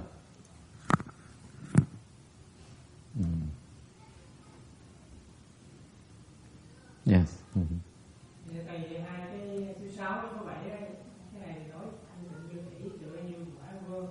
Thì tụi con không hiểu một cách nó cũng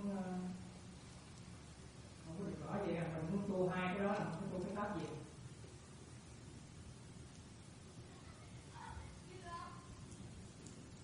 Good question. So he says, okay, it sounds good. It sounds a lot of good theory. But when I practice, how do I practice the water Dharma versus the fire Dharma? That's a guy, this man is opening his wisdom. Master, didn't you teach us not to fight? Always you.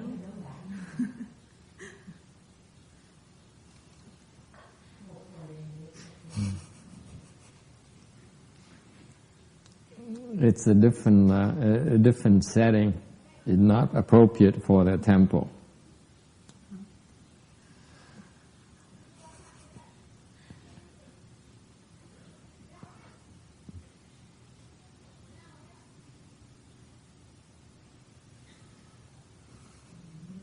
You know how to fight already. The best way to fight is to yield.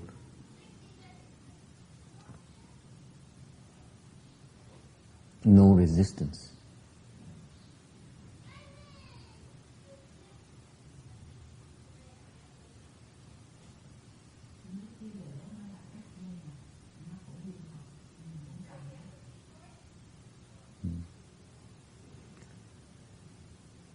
To the point where your opponent becomes empty.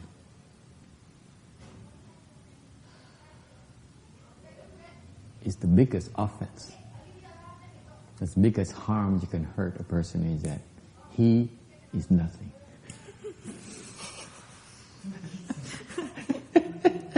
Isn't that scary? You are nothing.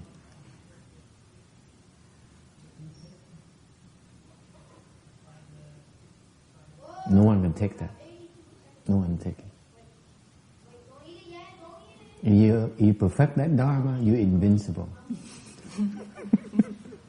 No man can take it. Trust me. But we men are different. We are more loving nature.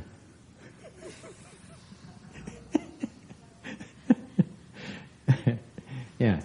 Any other question? You dare ask a question, I give you the answer. I dare give you the answer right away. Yes. Tôi đâu có trả lời, tôi né, tôi chạy mà. Hỏi khó sao tôi làm? He says, you don't have an answer my question about water and fire yet. I did it on purpose. I couldn't answer it.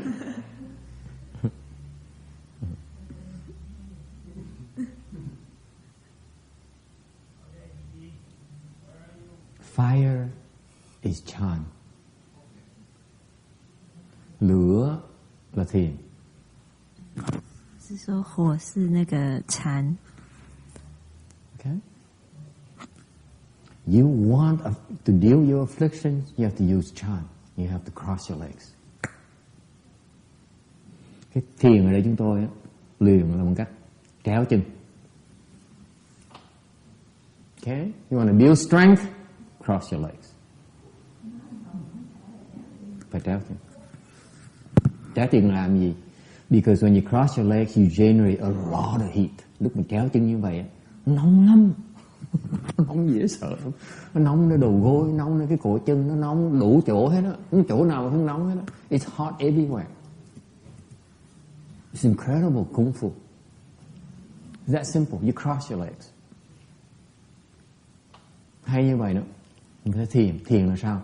Thiền là mình xếp bằng hai chân lại. Mình chịu được cái nóng. Xếp bằng nóng lắm.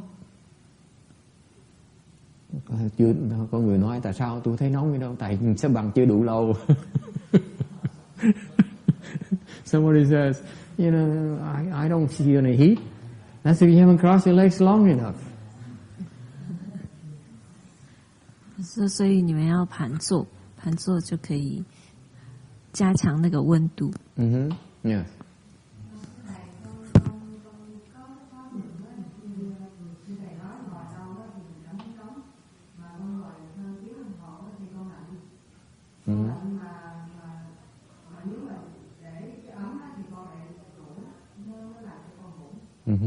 Tôi uống cà phê.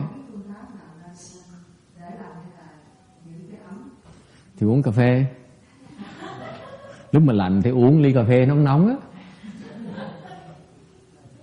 So she has a question. She says, when I sit for an hour, after an hour I feel cold. And then if I keep it myself warm, I fall asleep, I doze off. So what do? I say, when you feel cold, you get up and you get a hot cup of coffee, drink it, best of both worlds. 他说他 người này tu sao có nhiều vấn đề ghê. I don't know why you guys have so many problems. I never had any problems whatsoever. 他说他做了很久了以后，他会开始觉得冷。他说怎么办？那法师就说，那你就站起来，然後去喝一杯咖啡就可以了。Còn nước là sao? What do you think? Nước? What is water then?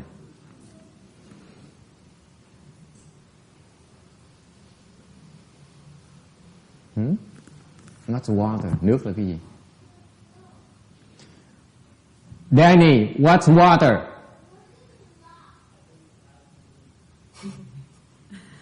What? He's coming. What's water? Number 6. What's the water Dharma?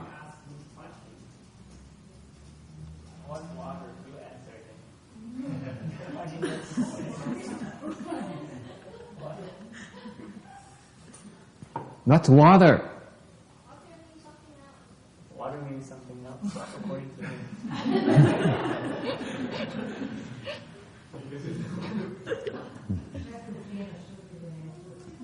Yes, water is what? Is it mine? No, it's not mine. What's water?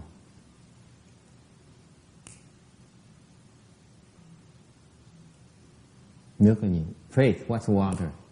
You must understand the Buddha Dharma by now. You've been here 3 weeks already.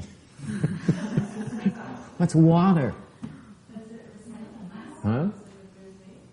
What? No, you still don't get it yet. You have to keep on coming. What's water, anyone? Huh? Nước là gì? Huh? Nước là gì, có ai biết không?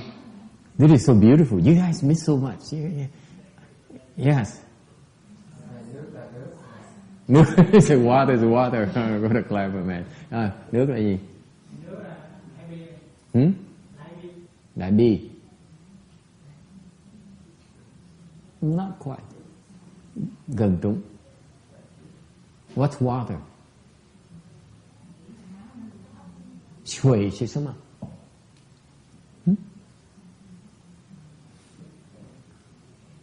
它是水，我是水，它也是水。懂了吗，陆青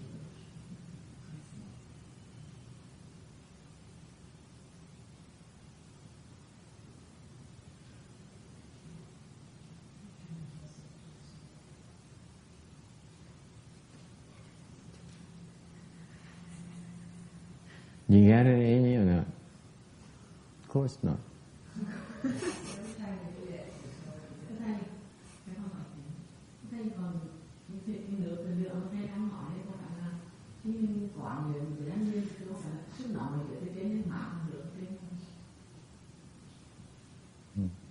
Luận cuộc.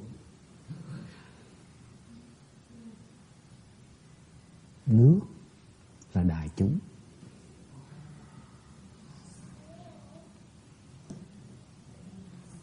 Water is a great assembly. 水就是那个大，那个怎么翻啊？大众。Phải ở ngoài, lửa đó ở trong. Pháp tuyệt diệu không? Isn't it beautiful? Fire is inside, water is outside. So you are water. Who else? The answer is right in front of your eyes and you can't even recognize it. Ngay trước mắt mà bắt nó ra. Đúng không? Ở trong bên ngoài thôi. Okay? Any questions? Ai thắc mắc gì khác không?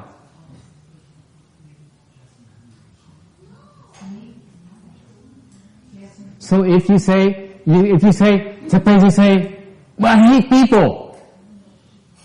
I dislike people. What does it mean? You don't have the water dharma. That's all you have. All you have is fire. That's all you have left. 所以法师说，如果你说，但是我很讨厌人，那法师说这代表什么？这代表你没有这个水的法门，你只有火的法门。Okay? That's why. This is why I encourage my young people like Danny and Janice. They say, I don't want to eat lunch. No, you go to eat lunch. You go sit in the same room with people. You hate it, you don't like it, you go there and sit there anyway. Okay? You don't like to eat, you go there and eat anyway. That's water. Get it?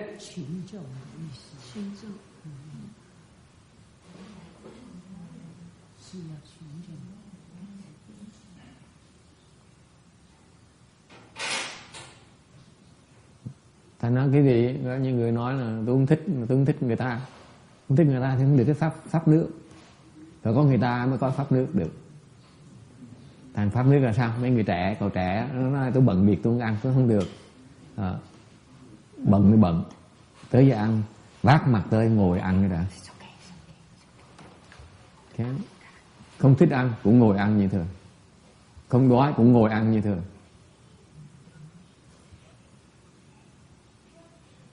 Okay?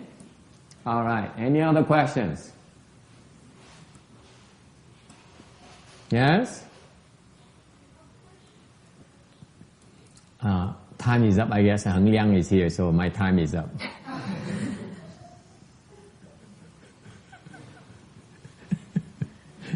Her timing is perfect. 2 minutes over, and she says, "Still a lot of work to do." Okay, any other question? Ai thắc mắc gì khác không?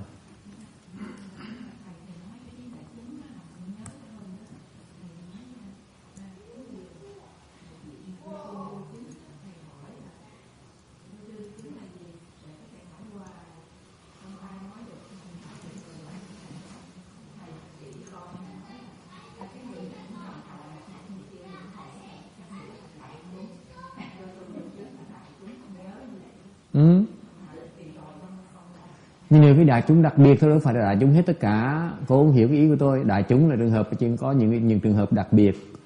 Người thông, vô tu, vô chứng sẽ có mặt trong đại chúng. Có nghĩa là không lúc nào cũng có mặt đại chúng. Cô tôi trả lời không rõ ràng là cô hiểu lầm thôi, chứ còn đâu phải là lỗi của cô đâu, lỗi của tôi.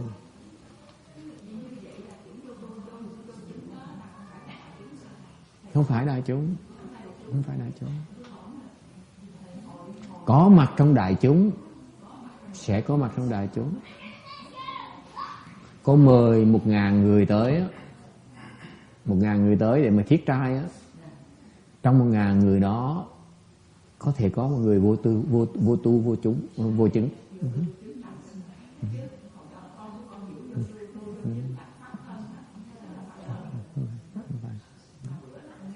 Không có. Cái tôi đặt cho cô cái trường hợp đặc biệt cho biết là một cái pháp mà để mà mời được cái người vô tu vô chứng là cái câu ta ra được mà một cái pháp đại chúng đó là thiết trái là cúng 1.000 người đó, cúng 1.000 người, 10.000 người sẽ có. Người là có trời rồi, đòi gì nữa.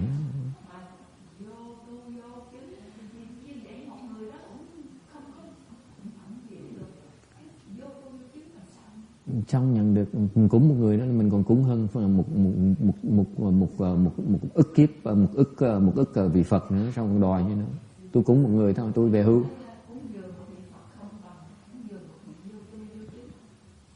Cúng vừa một tỷ vị Phật đâu có bằng đâu. Okay. All right. Any other questions? Yes. 2 questions. Yes.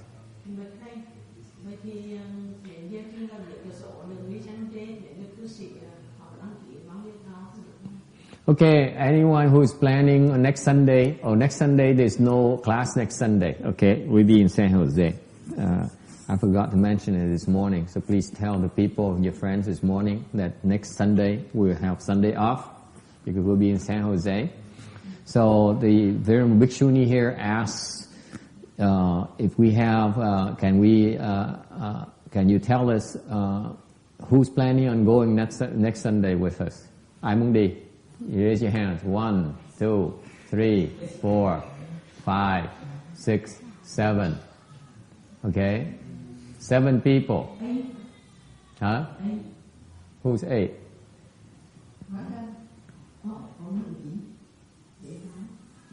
Vô Yến.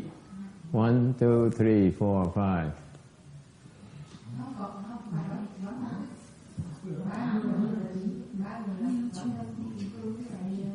Okay. So we have about 9-10 people. That's no problem.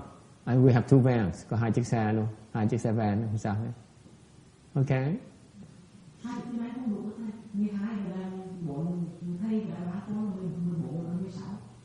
Số 12 hồi nào? Ai được? Sao là 12? 3 người nào? Hướng là ai? Hướng nữa hả? Rồi còn ai nữa? Người thứ 3. Dạ. Thì mình đi 3 chiếc xe van. We need to. We take 3 vans or take Randy's Camry. I might go. I'm not sure. I gotta make that box that we want me to make for your jail. And that can wait. I already The pilgrimage is the San Jose is a Dharma propagation. It's probably more high priority. If you have to choose, that is, it's a preference. I just want to do it before I forget how to do it. Yeah. Okay. So 4. Okay, I'll drive before we drive us. Yeah. No. Yeah. R2D2. Yeah. No, we have plenty of cars. It's not a problem. We're gonna leave at 11 at night and just get there. Something like that. We have plenty of free. We are flexible because people, like Saturday is kind of flexible for a lot of people. We can leave early or late, that kind of thing. But we'll be here Saturday until we're done in the afternoon, and we decide what to do. Okay. In particular, you who have families, you want to make sure you reassure your husband or your spouses that. Because they worry that all of a sudden you disappear on a Friday night, on Saturday night. It does not make people feel comfortable. Your spouses feel comfortable. So be careful about that, okay? So you make sure that you're extra sweet to your sweetheart, and you promise you love him or her more when you come back, okay? That's a water dharma, by the way.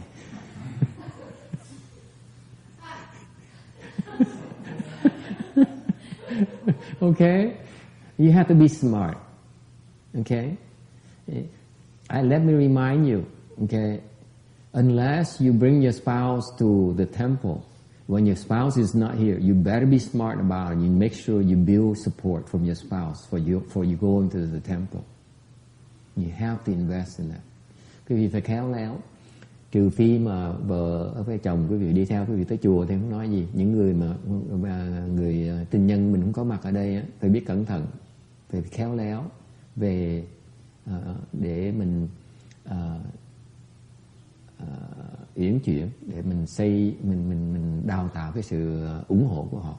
Mình tới chùa phải mình cẩn thận. Okay? Because let me tell you something. Your spouses, when they're not here, somehow they feel there's a rivalry between the temple, your affection for the temple versus your affection for them. So be very careful about that. Hai vị phải nhớ như vậy. Khi bị tới một mình thì phải để ý đến cái người còn lại ở nhà, họ có thể có thấy một sự thiếu thốn, hay có thấy cái sự ganh tị giữa cái tình thương quý vị với cái chùa, với cái tình thương quý vị cho họ. Cẩn thận cái chuyện đó. Okay? Same temple as before. Same temple as last time. Yeah, same temple. But now we do it from 7 to 10, and then we have an question and answer session, and then we have lunch, and then we go until 4 or 5 o'clock, and we drive home. So you have to tell your family that you probably get back late on Sunday night. Okay? So that you're not worried. And then if I were you, I would make sure you bring back pictures of very crowded, you look so adorned and so happy, to tell them that it's for real. You have to be smart about it, folks. Okay? Sometimes it pays to advertise a little bit. Okay? Especially if you're younger.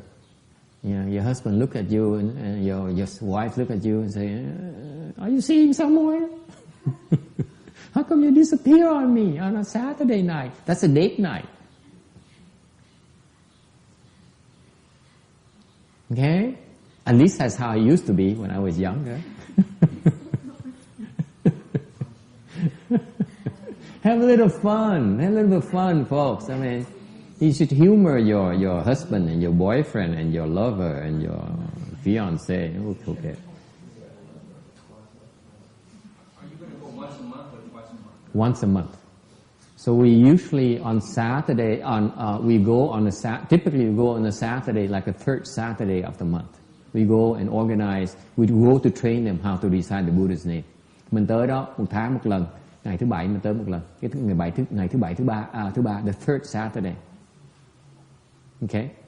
So we go there to train them how to do chant and recite the Buddha's name. Tới đó huấn luyện cho họ luyện thiền với lại niệm Phật. Okay?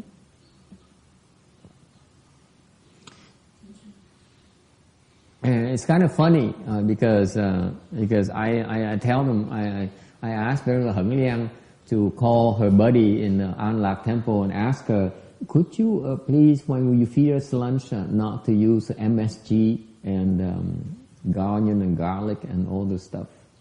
I said, no problem. Because people don't realize that when you eat the wrong stuff, I go there to train them, and then they build the kung fu, and then they eat the wrong stuff inside, and then they have to divert the energy to digest all the bad stuff. So it has adverse impact on our cultivation. Ăn uống nó quan trọng. Lúc mà tu luyện ăn uống nó quan trọng. Tại mà ăn đúng thì nó giúp cái tu luyện của mình. Còn ăn tầm bậy như ăn bột ngọt với ăn hành tỏi này nọ thì nó hại cho cái việc tu hành của mình. Cái chất độc nó vào thì cơ thể mình phải kháng cự nó lại, thành công phu mình khó lên.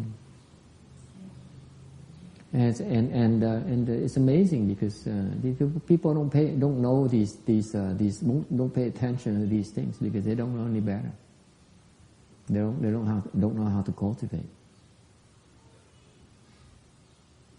Okay. Any questions? So we take 3 cars like the last time. Boy, this is like a party every month. Mình có vẻ đi vui chơi quá đi. Mỗi tháng mới đi chơi một lần. Don't tell your family, okay? They're gonna get jealous. Okay, this is serious business now. Okay, any other question? Yes. Master, earlier you mentioned about when you're content, your parents will be happy. Can you elaborate on that a little bit? What? Earlier you mentioned that if you're content, your parents will be happy. Yes. Can you elaborate on that a little bit?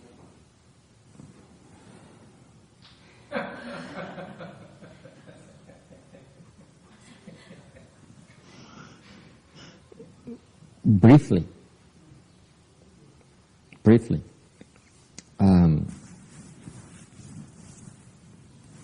Your parents are very worried about your happiness. That's why they're your parents.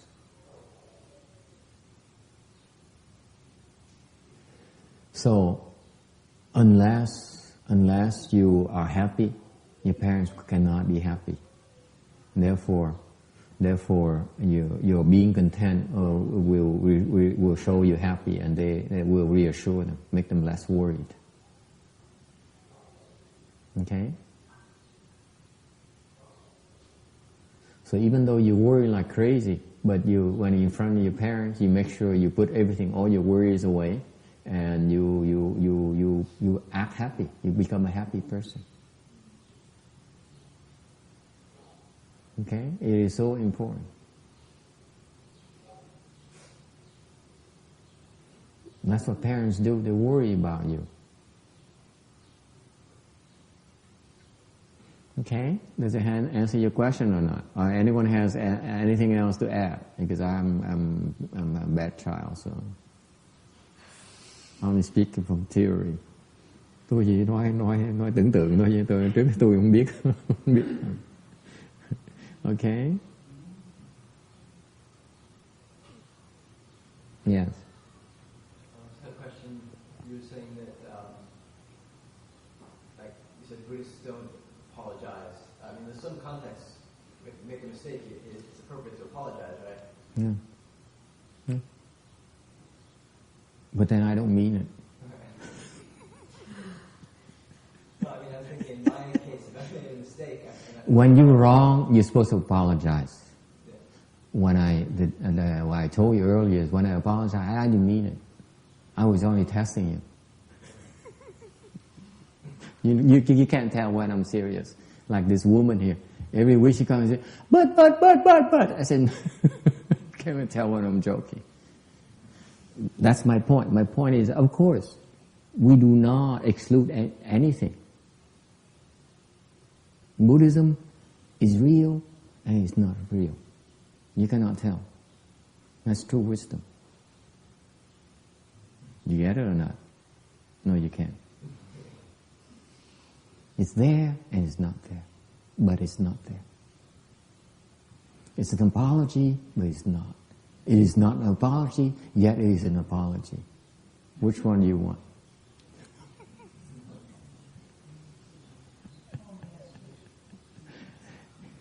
You try to figure it out, you go crazy.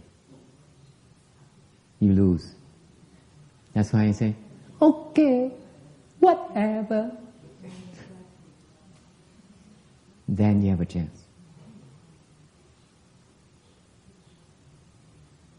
Make sense? Okay? In the Buddhist world, let me give you a tip before I let you go. If you hear something and you get it, then it's okay. You hear something, you have to think about it, stop. It's no good. Let go. Does it help? No, it doesn't.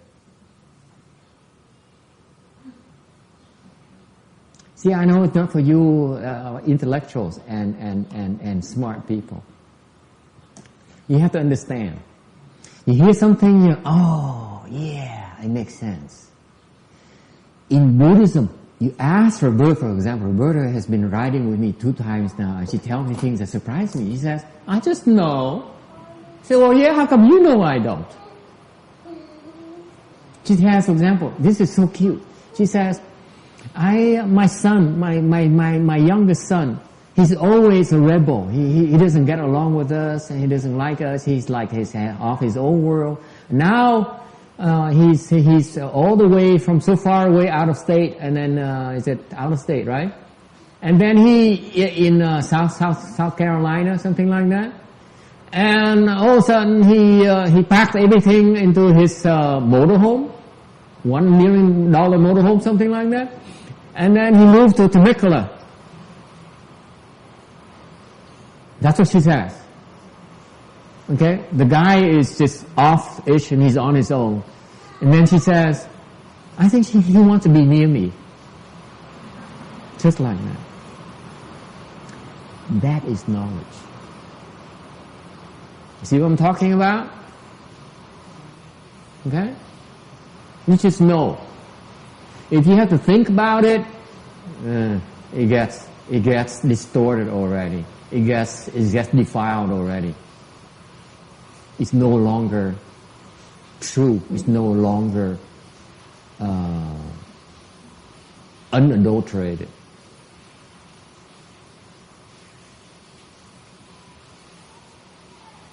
Okay? Nghe hiểu không? Nếu như cái việc tập cái thói như vậy này, nếu nghe mà biết mà hiểu ngay lập tức á, thì tin nó được. Còn nghe phải ngồi suy nghĩ á, không thèm suy nghĩ. Từ từ nghe hiểu không? This is what Phước Tư does to me all the time. What's her name again? Hiền Nhã. Yeah, I'm going to start calling her a different name now. There's Phước Tư. She looks at me so. Yeah, that makes sense. Ngồi đó mà nghe cái đòi suy nghĩ phải hiểu. Ok? Nghe thôi, không cần hiểu. Hiểu cũng được, không hiểu cũng được. Doesn't matter. Không quan trọng. You hear, if it makes sense, good, right away, good. Doesn't make sense, big deal. You just hear, you just listen. You understand later. Okay?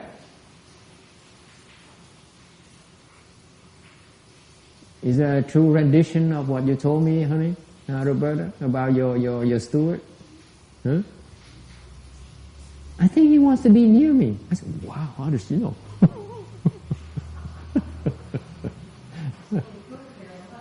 He would never confess, he would never admit it, right? Never, not steward. Never. To his last breath, he would never admit it to you. Yeah, that's his style, right? So the only way for you to have to do is either you know it or you don't. That's love. Isn't that funny? He's all loved you for 50 years. It's his way of showing his love by staying away. Now he misses you. He wants to see you a few more times before you die. He's getting mushy. But we men will never admit it. Okay? So either you girls know or tough luck.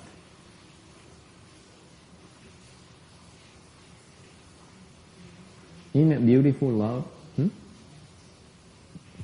Never mind.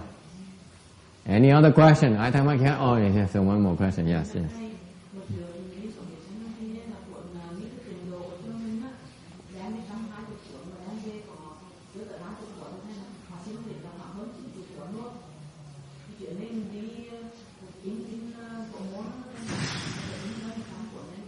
Okay, so she says that last time we went to San Jose, we brought 120 of our booklets. We brought back 30.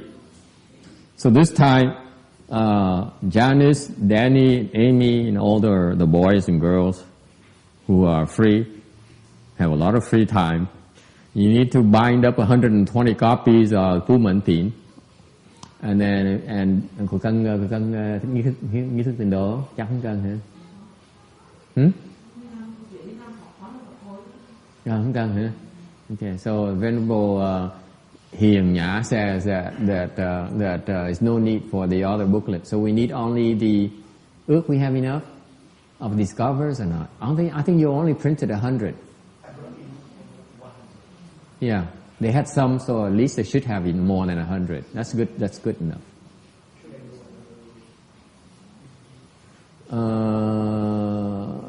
Bring another 100 next Saturday. Yeah, they're going to need it anyway because they'll be gone. Yeah, okay. What else? Có gì khác nữa không? Okay. Okay. So we have a convoy next Saturday night. It should be fun. Mình mắc cỡ ghê, mình thấy mình nói chuyện đi tu, mình thấy toàn đi chơi không. I'm embarrassed because we're having too much fun going to San Jose and cultivate.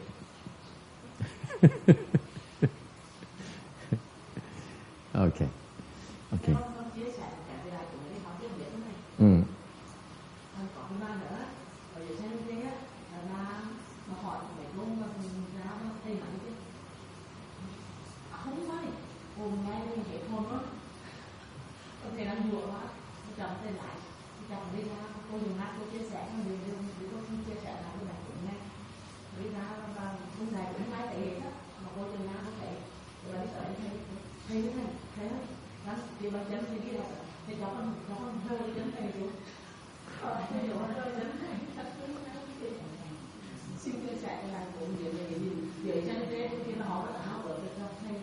Rồi chân là sao rồi?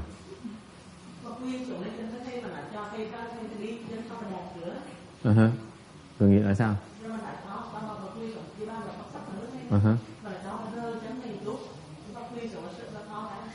Bà thò chân thời rơi chân tôi hả? Ôi chào ơi.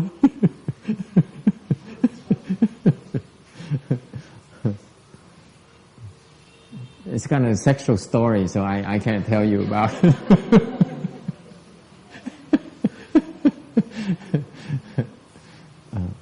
There's a woman in the San Jose Assembly, according to the Venerable nun here. She says, she asked me a few questions. I remember her question. She says, I recited Buddha's name. I was a Catholic and I started reciting Buddha's name. I like it. I really enjoy reciting Buddha's name.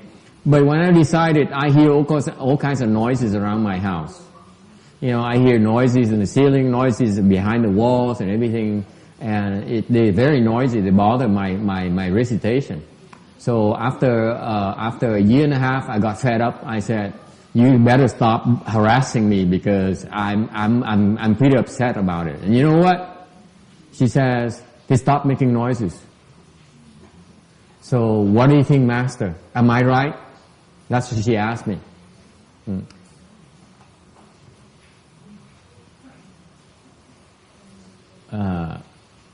Cần giảng tiếng Việt không? No? Cần giảng gì tiếng Việt?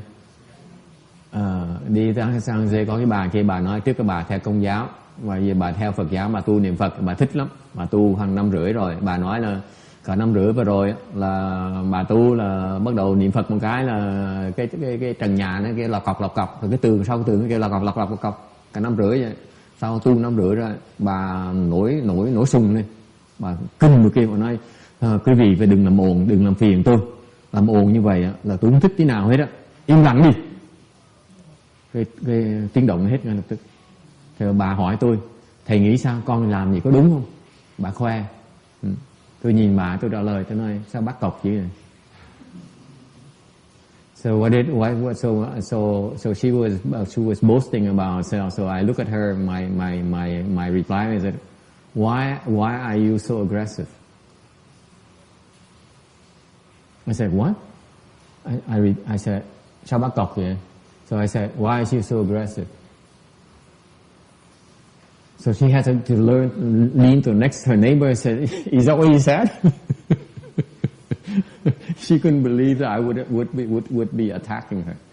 Very first time, very first question she ever asked me. And I explained to her. Xong rồi, after she was over her initial shock, I explained to her,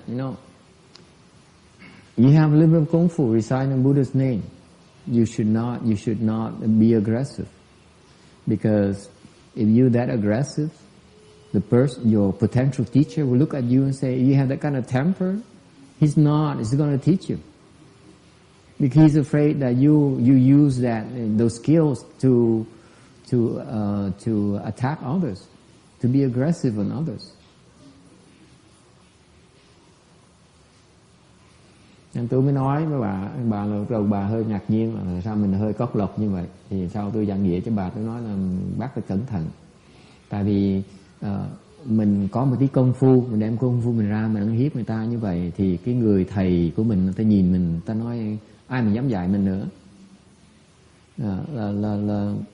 Là gì đó, lấy thịt đàn người thì dạy cho người nào được công phu rồi ta đem ra công phu ta đi đang hiếp người khác, không phải là mất mặt người thầy. Okay. Thành không ai dám dạy mình đâu, không ai dạy mình đâu, thành cẩn thận chuyện đó. Bà nghe bà tin. So she heard that and she bought it. So later, according to Venerable Hiền Nhã here, she says, and then she asked me, you remember she later after during the break she came to you and she knelt down and said, can I bow to you? And then kind of touch your foot. That's the sexual part comes in. I said, no, I didn't remember the sexual part. I'm kidding. All right, any other questions? Okay, we stop here.